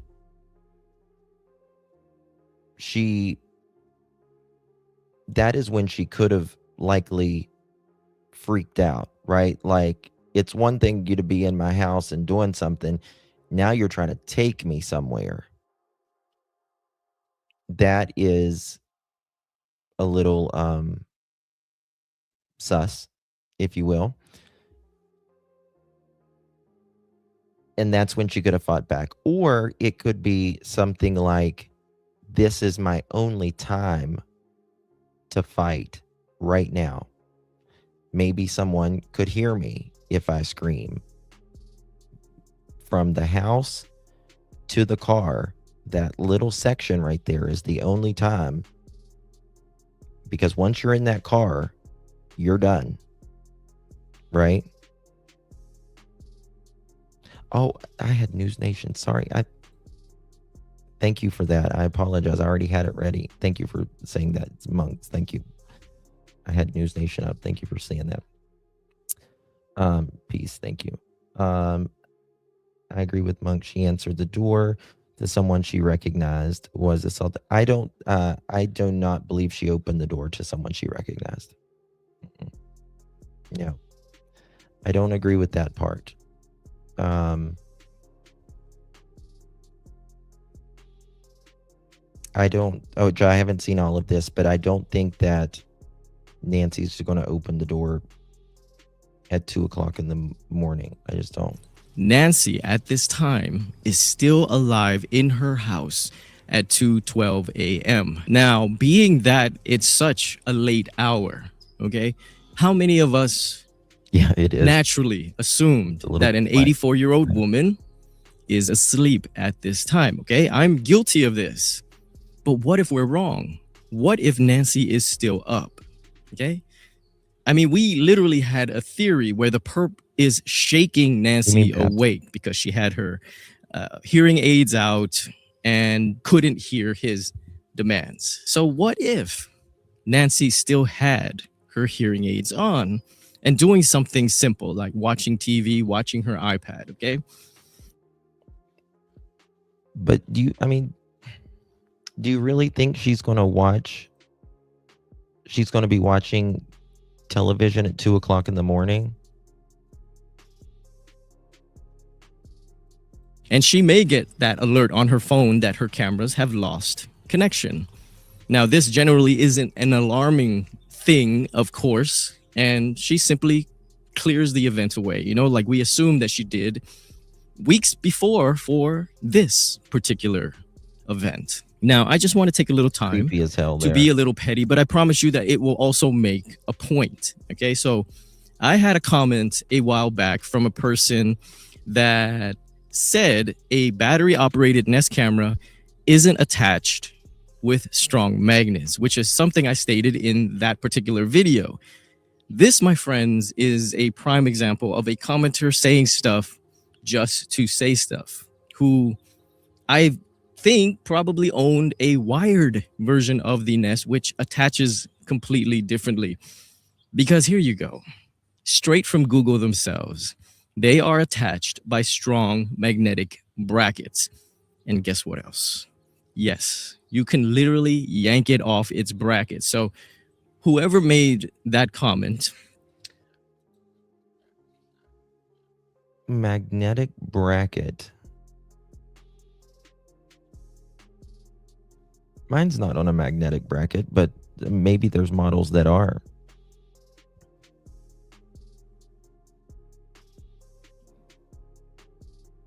What are you talking about, J. Marie? My grandmother, who was 75, was a total night out and watched TV for hours at night. I mean, some people do. Some people do. I just don't think, in my opinion, that Nancy... I just don't think she was up, but she could have been. She could have been.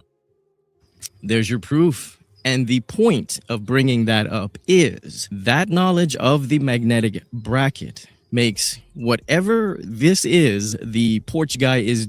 My camera, when I got it, it had you could screw it in, or you could use this glue thingy, like this really adhesive thing, and you could attach it to the wall.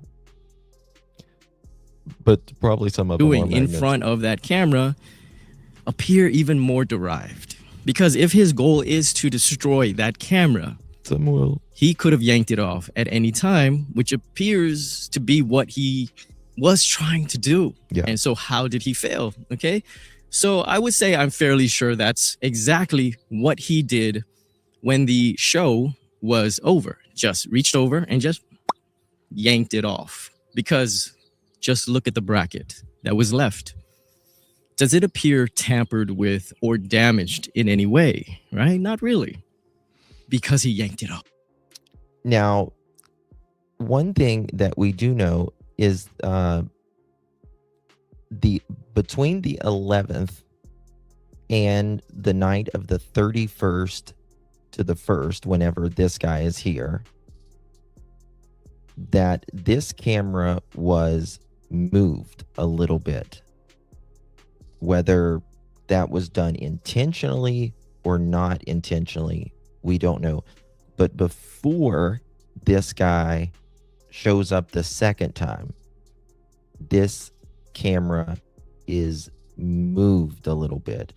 And it's hard to move something on a bracket, because you can tell the way the doors and the floor is, they're not aligned like it was from the 11th to the 31st. So I don't know how. I mean, if he tried to take it off the 11th, maybe, or whether it was someone messing with the door bell or whatever, but it was moved. Now, if you're nicely tucked into your bed, I apologize for making you envision what's coming next before you sleep. What if, after destroying the Nest camera and stuffing it safely in his backpack? Lori says the one I have had a little key thing like a straight post, and you have to stick it on top, push down, and slide it up, which I think is the magnetic part. You cannot pull it off. I tried. They're hard to pull off. It's not easy. It's not easy. And they don't want it to be super easy because people steal them. But the bracket is still attached to the frame. The camera is gone. Absolutely. Some people in the chat are bringing up Annie and Tomasu's minor child. Yeah, let's not mention the minor child, guys, please. He's lost his grandma, you know. The porch guy simply takes off his ski mask, takes off whatever it was that was altering his eyes, his face, spits out the bite light, puts it in his pocket, and he knocks on Nancy's door. And you know why I'm thinking he has to knock on the door? Because it's something that I'd rather believe that a woman of great sound mind, like Miss Kelsey, 13 months, girl. How you doing? Thank you so much, my dear, for your continued support. Really, really do appreciate you, my love. Good to see you. Do you guys think he knocked on the door? Let's do a poll. Let's do a poll.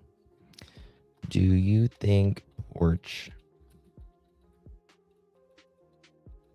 guy knocked on the door? Yes, no, unsure. All right, let's. All right, put a 1 in the chat for yes, 2 in the chat for no, 3 in the chat for unsure.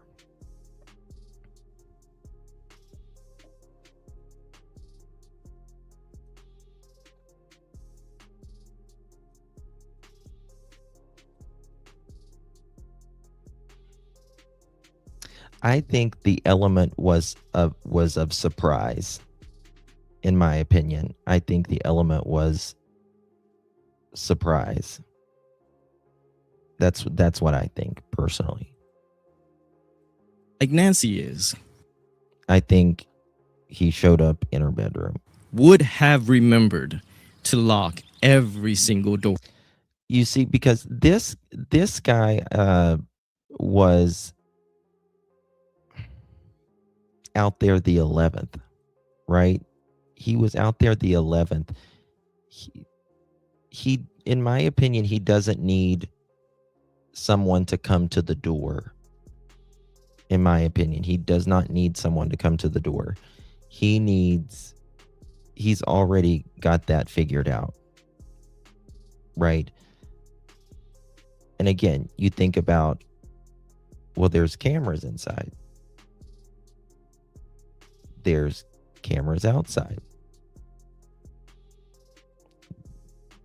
He's got to know, most likely, like there's not a subscription or whatever.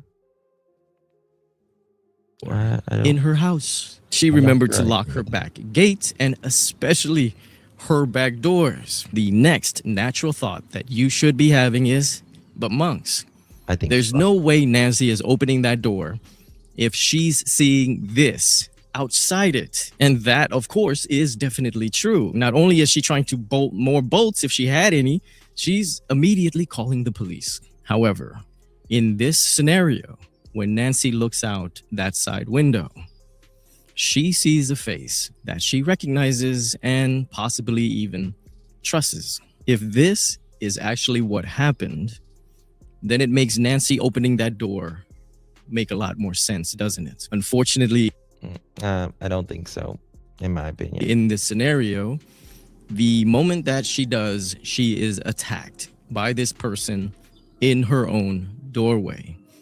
He does something and she winds up doubled over on her hands and knees, dripping blood and coughing up blood. She is picked up by this person, gloved hands, I'm thinking, firmly on You have lay her people. mouth, Uh-oh. and she is forced to walk back inside her house. This is around 2:15 a.m. at this point, okay? Now, in a previous video, we mentioned I just don't think she forgot to unlock her door, or she kept her door unlocked. To me, I think Nancy is a safe person. Some people don't lock their doors. Neighbors have said that they don't lock their doors.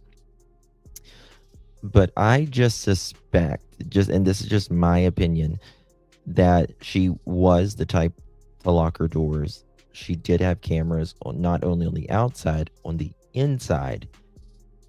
And she was always talking about safety to others in newspaper articles and stuff that she wrote. So I don't really agree with that, but you never know. heart spike at 2 a.m.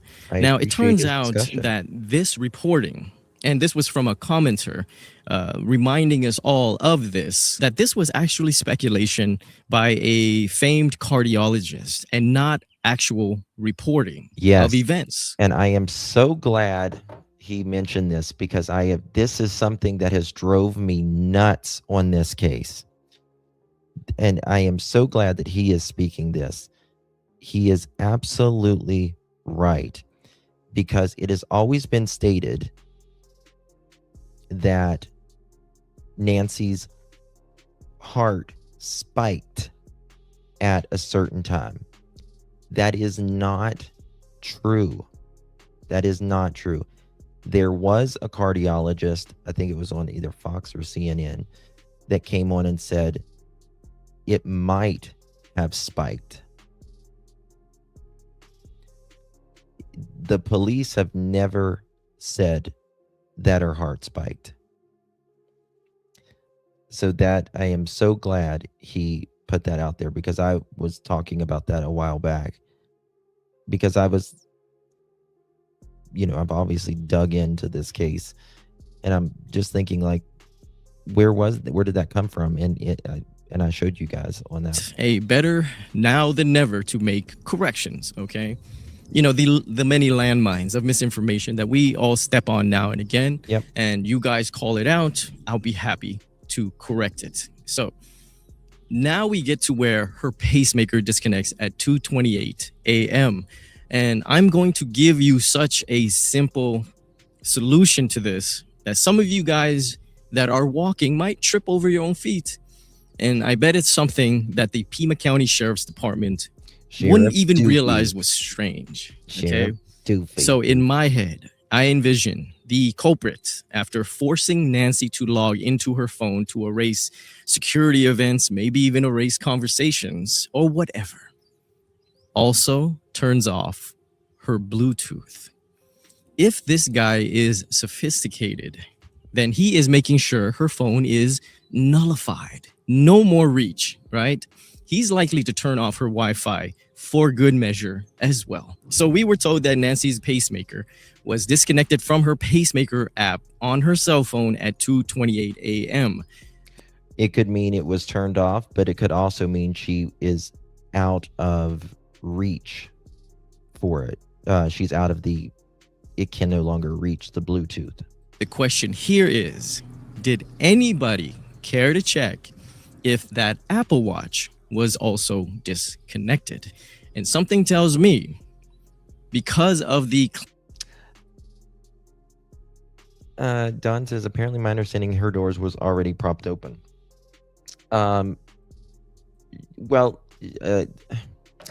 See, I don't know about that, Don. When you hear Savannah, she says the doors were propped open, and she says that, in my opinion, like, that's a very unusual thing, right? So I feel like it's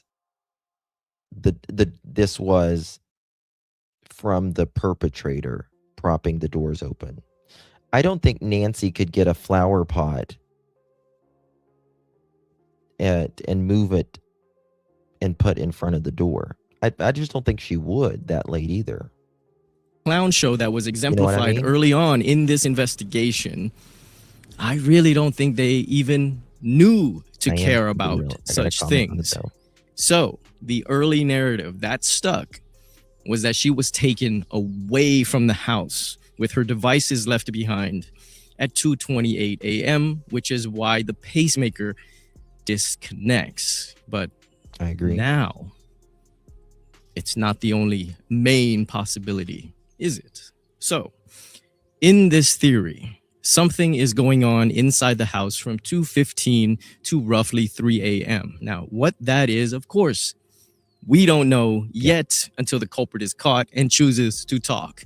Now, if Nancy did remember to lock her back doors, then we know that it was the culprit that is going to open them up and prop them open at some point that night. But why is he doing that now? And this is where we give a round of applause for Miss Chivo's Dragon, who commented that to get that dolly into the house, you'd have to prop open the back gate and back doors. Yep. A most astute, impressive line of thinking. Now, Yep. That's what I said earlier. And hold on. Do I got my map still pulled up? If you look at where the dolly is stored, okay, it's stored with like where the trash is and all that. It would be easier for the perpetrator if this dolly is used, which we have no idea if it's used or not. But if it was used, it would be more likely that the perp would go through the back door rather than go all the way around to the front of the house and then go in that way. I think they would have went through the back door with the dolly and then maybe to the front, maybe back out. I don't know. But again, you question and was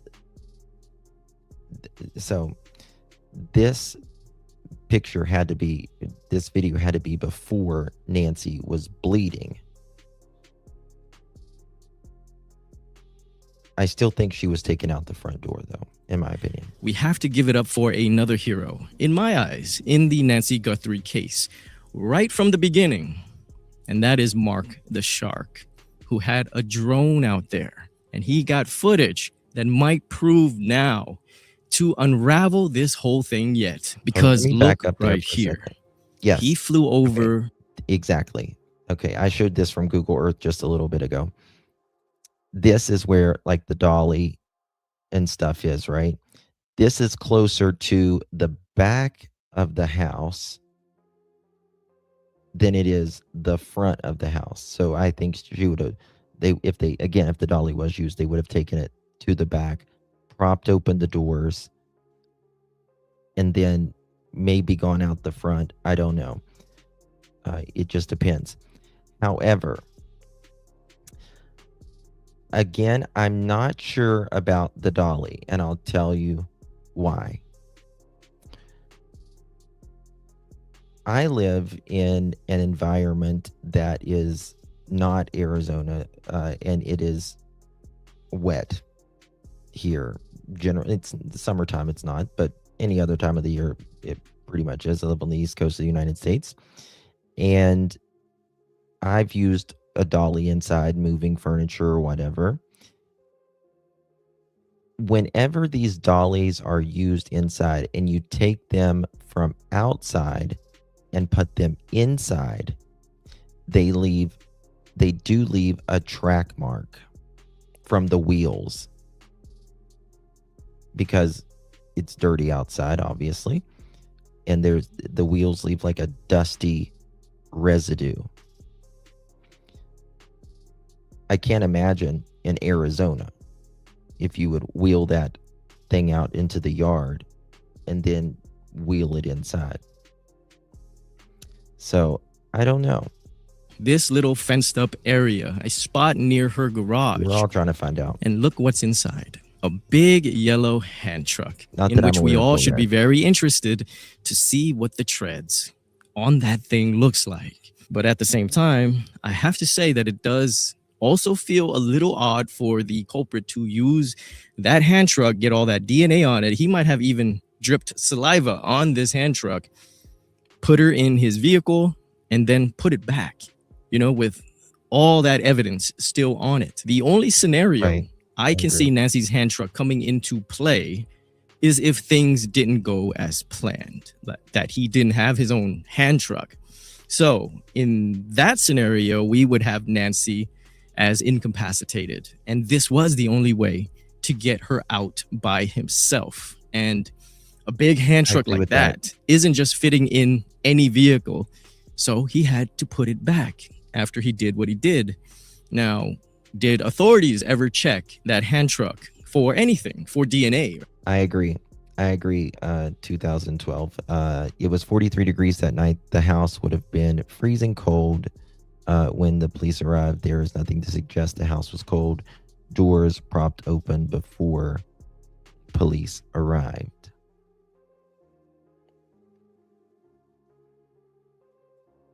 Oh, I see what you're saying.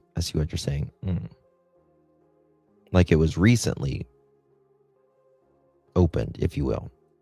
Right? Who knows? But here's a more efficient scenario if we're including a hand truck into the theory. So something happens to Nancy inside her home that was intended. Okay, she is harmed and incapacitated. And that's a good point. To be real, what's the odds the perp would know Nancy would have a hand truck? I mean, if they were, which they clearly were, stalking her, if they were there the 11th. And it seems like this perp knows a lot about the house. Maybe someone she knew told them that, there's a hand truck out back. Maybe they was searching around. Maybe when they were looking around the house, they saw, a hand truck. Once he is done with what he came to do. So the culprit then props open those back doors and the back gate and goes to his vehicle and gets a hand truck with those pneumatic tires, because they would be the quietest in a caper like this. And he rolls that hand truck easily through the propped open doors and into Nancy's house. Yep, so he has Nancy wrapped up and laying on the bed of the hand truck. And now he needs the fastest route. That is definitely the front door. Okay, so this culprit has been working alone thus far, right? Yep. Because he's the mastermind and he knows the ins and the outs of the entire property.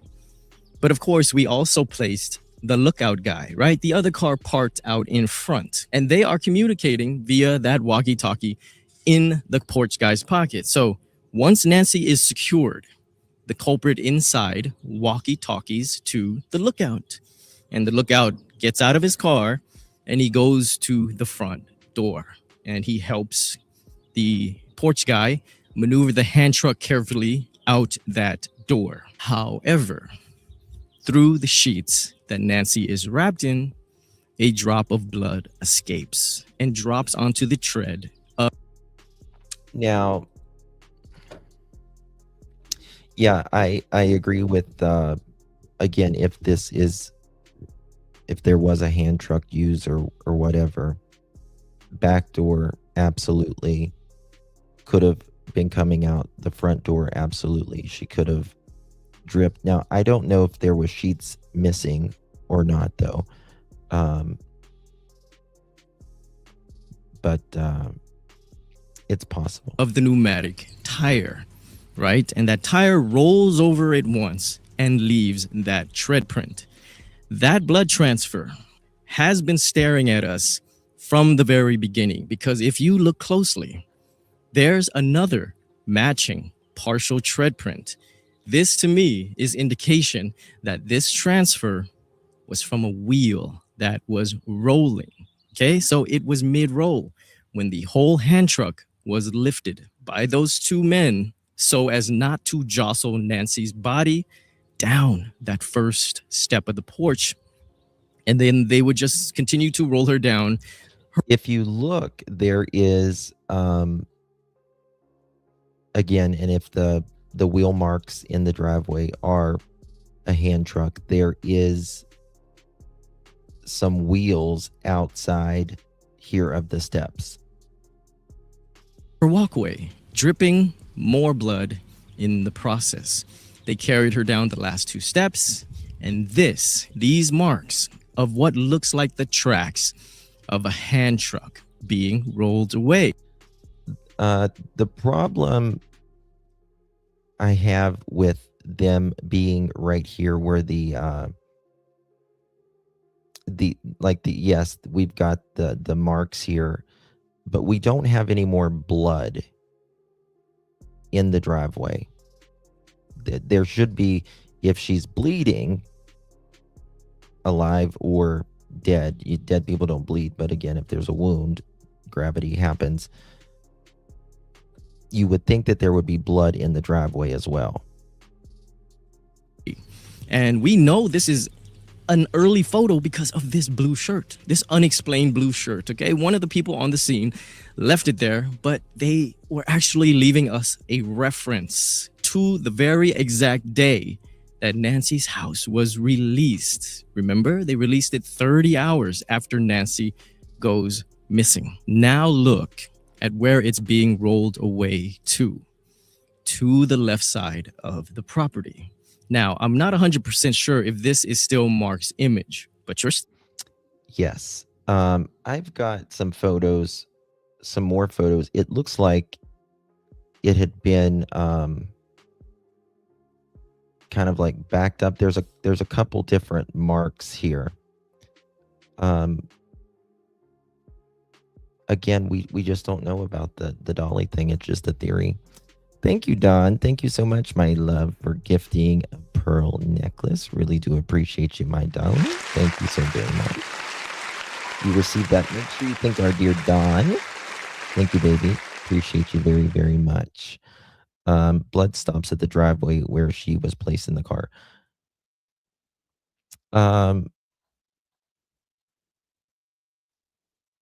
So, yeah, but if she's placed in a car, let's say right here, right? Then you're not going to use the hand truck to go all the way down at the end of the driveway. Still a legend, Mark, but I want you to pay attention to... But one thing I agree with some of this. I do not think the perpetrator came at all without the mask and she just let someone in. How the track turns right to the front of Nancy's property here. And that's why... Yep, that's what I said the other day. Turns right. I placed a car there. There had to be a vehicle parked there as well. At this point, Nancy and the hand truck are loaded into this vehicle. But this is the thing. This is the thing about that. I don't know why you're going to... Okay, let me just do this.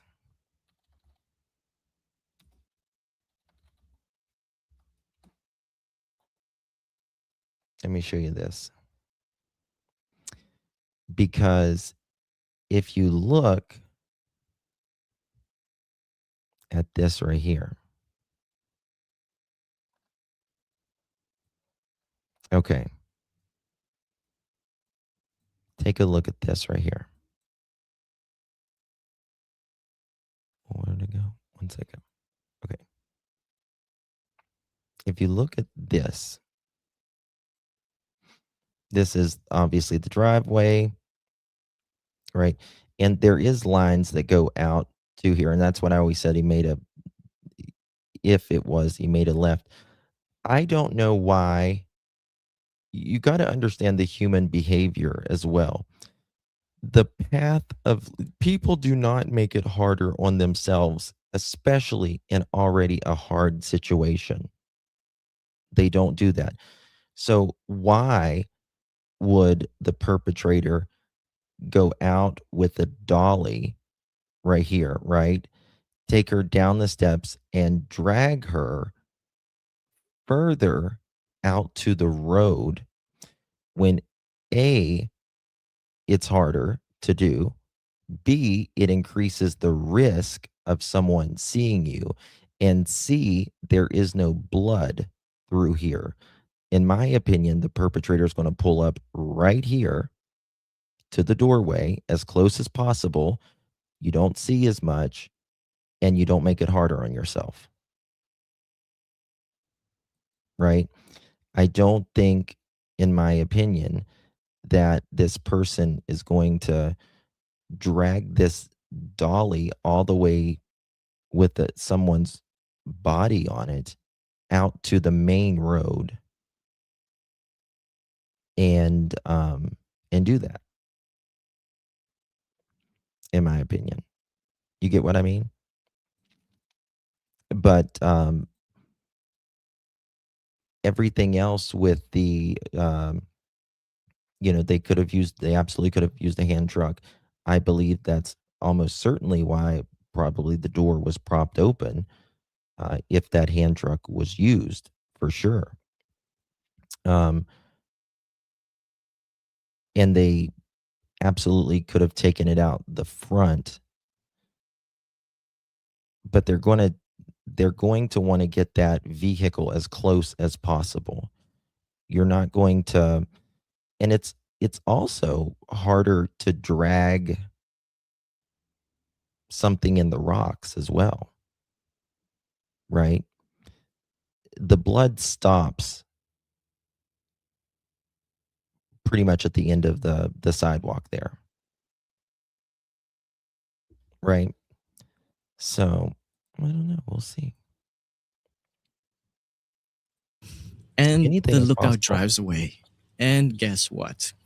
The lookout was the one with the Wi-Fi. It's pitch black after 2 a.m. Who would see it? You don't know what people see, and it's not even so much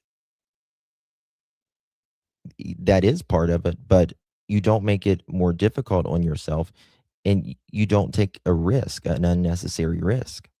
Jammer. Once he rolls away, I'm assuming to Mexico, so does the Wi-Fi jammer. And now Nancy's house, the neighbors' houses, their devices are going to be reconnected with the Wi-Fi. The culprit that remains on the scene, his job now is cleanup duty, okay? Just to make sure that the house looks It's weird. immaculate. And now a logical question Hold on, what? remains on to be reconnected with the Wi-Fi. The culprit that remains on the scene, his job now is cleanup duty, okay? Just to make sure that the house looks immaculate. And now a logical question that we should all ask ourselves. Well, then why didn't he just get rid of the blood on the porch as part of cleanup? It's the same reason we even saw him on the camera in the first place, because if that's derived, then the blood on the porch is exactly what he wants us to find, right? Because it tells a very dire story. And the propped up. Well, I'm not sure about that. I think if they don't, they either want you to see or don't want you to see. I don't think they're partially going to clean like the inside up and leave the outside. And just in my opinion, Open back door they want as least to show as possible. gives another false lead into how she was taken out, right? The whole scene is bizarre. Set for everyone to think of the worst and to scratch their heads. The other guy rolled away with the Wi-Fi jammer. I agree, Christy. The Wi-Fi came back. That little Nest camera was still alive, and it started to just upload the most vital footage to the cloud. Footage that probably shouldn't have been recovered, but was, for some magical reason, by the FBI. A footage that... But again, the problem with that, in my opinion, is why would this person not mess with the cameras inside? Why would he mess with the neighbor's cameras and only take that camera? You get what I mean? Like, he only took that camera. There was also a light smashed out back too, correct? Hold on a second.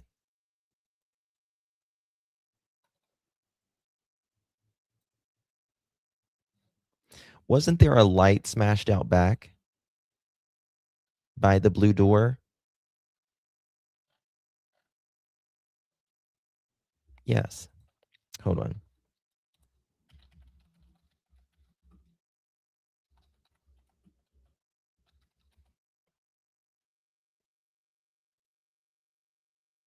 One second. No, there's got to be more to it.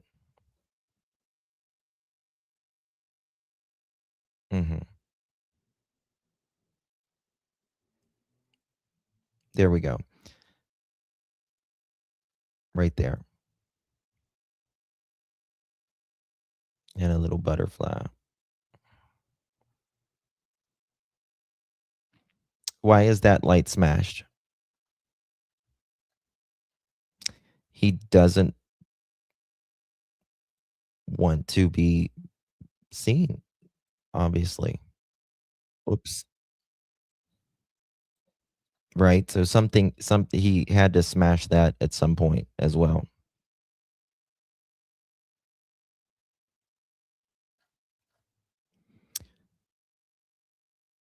Babs, I think that's a ridiculous question, actually. How do we know the porch guy is, I mean, who else took it?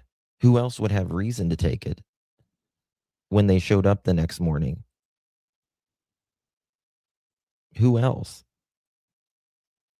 I mean, do you think John Henry Hohanel from down the street took it? I mean, of course he took it. Of course he did. We've all watched countless times by now. If he was performing for us in front of that camera, then this is footage that he wanted to be recovered. And I'm starting to think, that's very possible. Was there a way for him to make this footage recoverable on his end? Oh, that's another can of worms.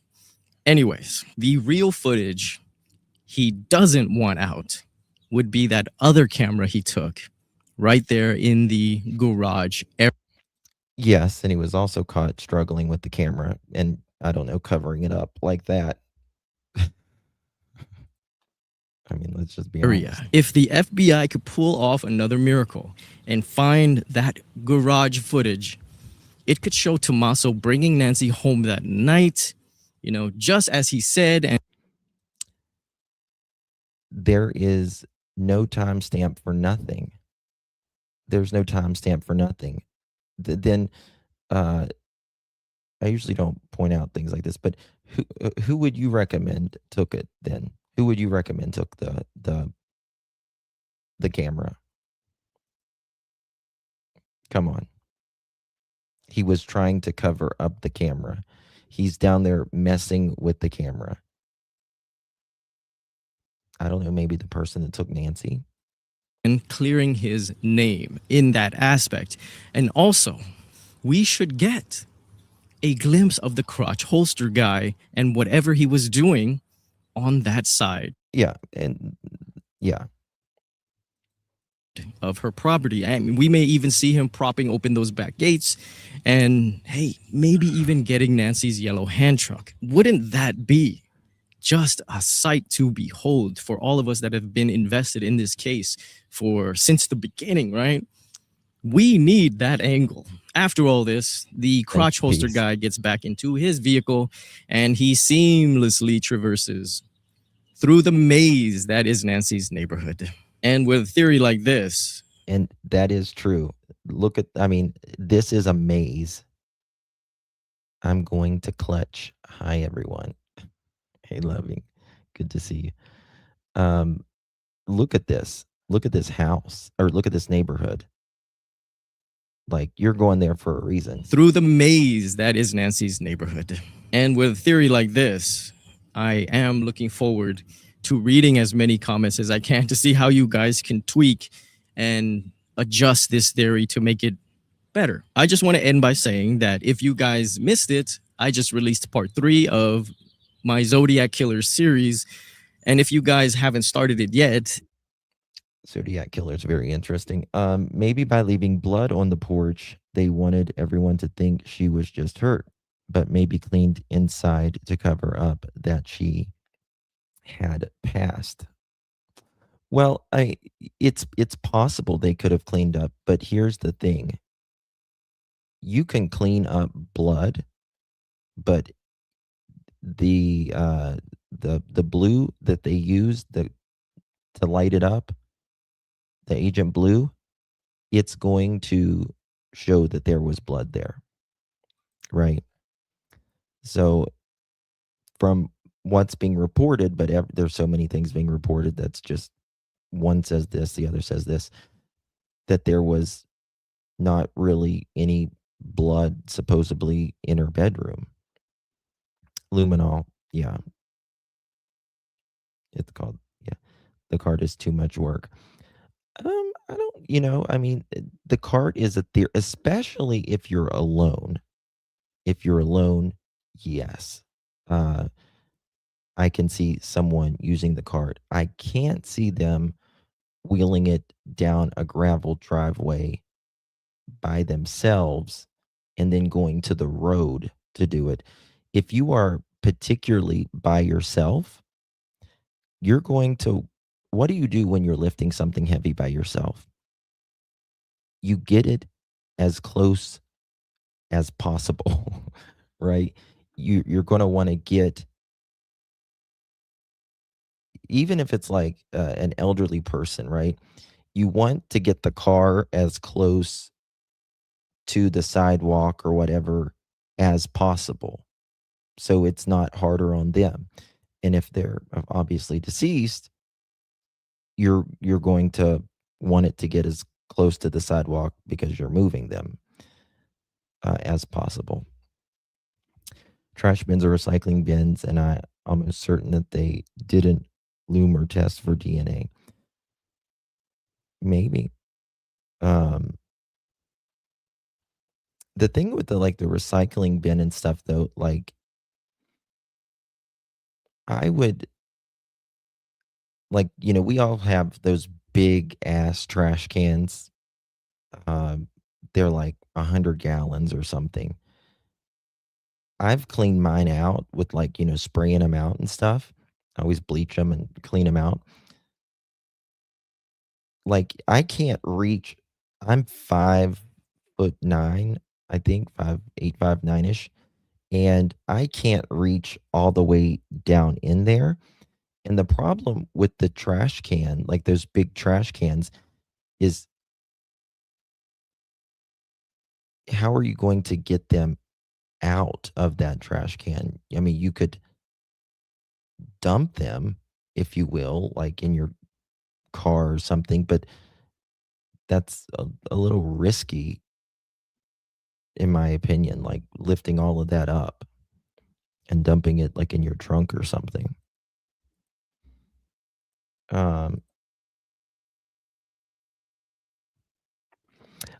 No, Mama, I haven't. Have you seen Morgan Wright's map of potential egress routes on Substack? I have not. I'm going to start that. I'm going to look at that. Thank you very much. I'll look at that. I'm going to take a screenshot of that actually, so I can look at that. Here we go. Yeah, I will look at that for sure. And they're loud. Yeah, they are. I mean, it would make it easier to carry someone like in one of those big trash cans because their weight, they can hold a lot of weight, and it's the way it's evenly distributed. The thing with the dolly though, we wonder why these streaks were there, right? But the thing about with gravel, you really can't get an impression. The police you can't really get an impression with the gravel. but there didn't seem to be any blood going down through the driveway. And I think they pulled right up there next to the sidewalk and then put her in. Whether she was alive or not, that kind of remains to be seen. That's what I was thinking. Or did the company just come to have her little fenced in area and wheel it up to the truck for her? Some companies' employees will do that. What did Tucson say?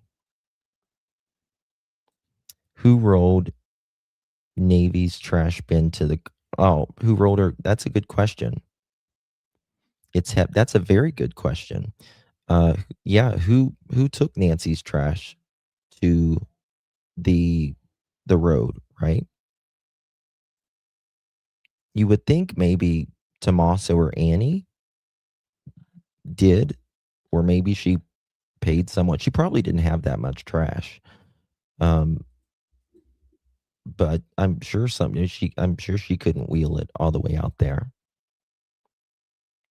Yeah, I would think it would be, they came over maybe the night before and took out the trash.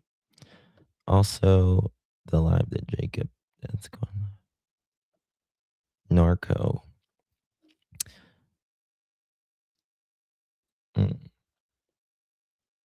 Her bed sheet is missing too, and wonder if she wrapped it in.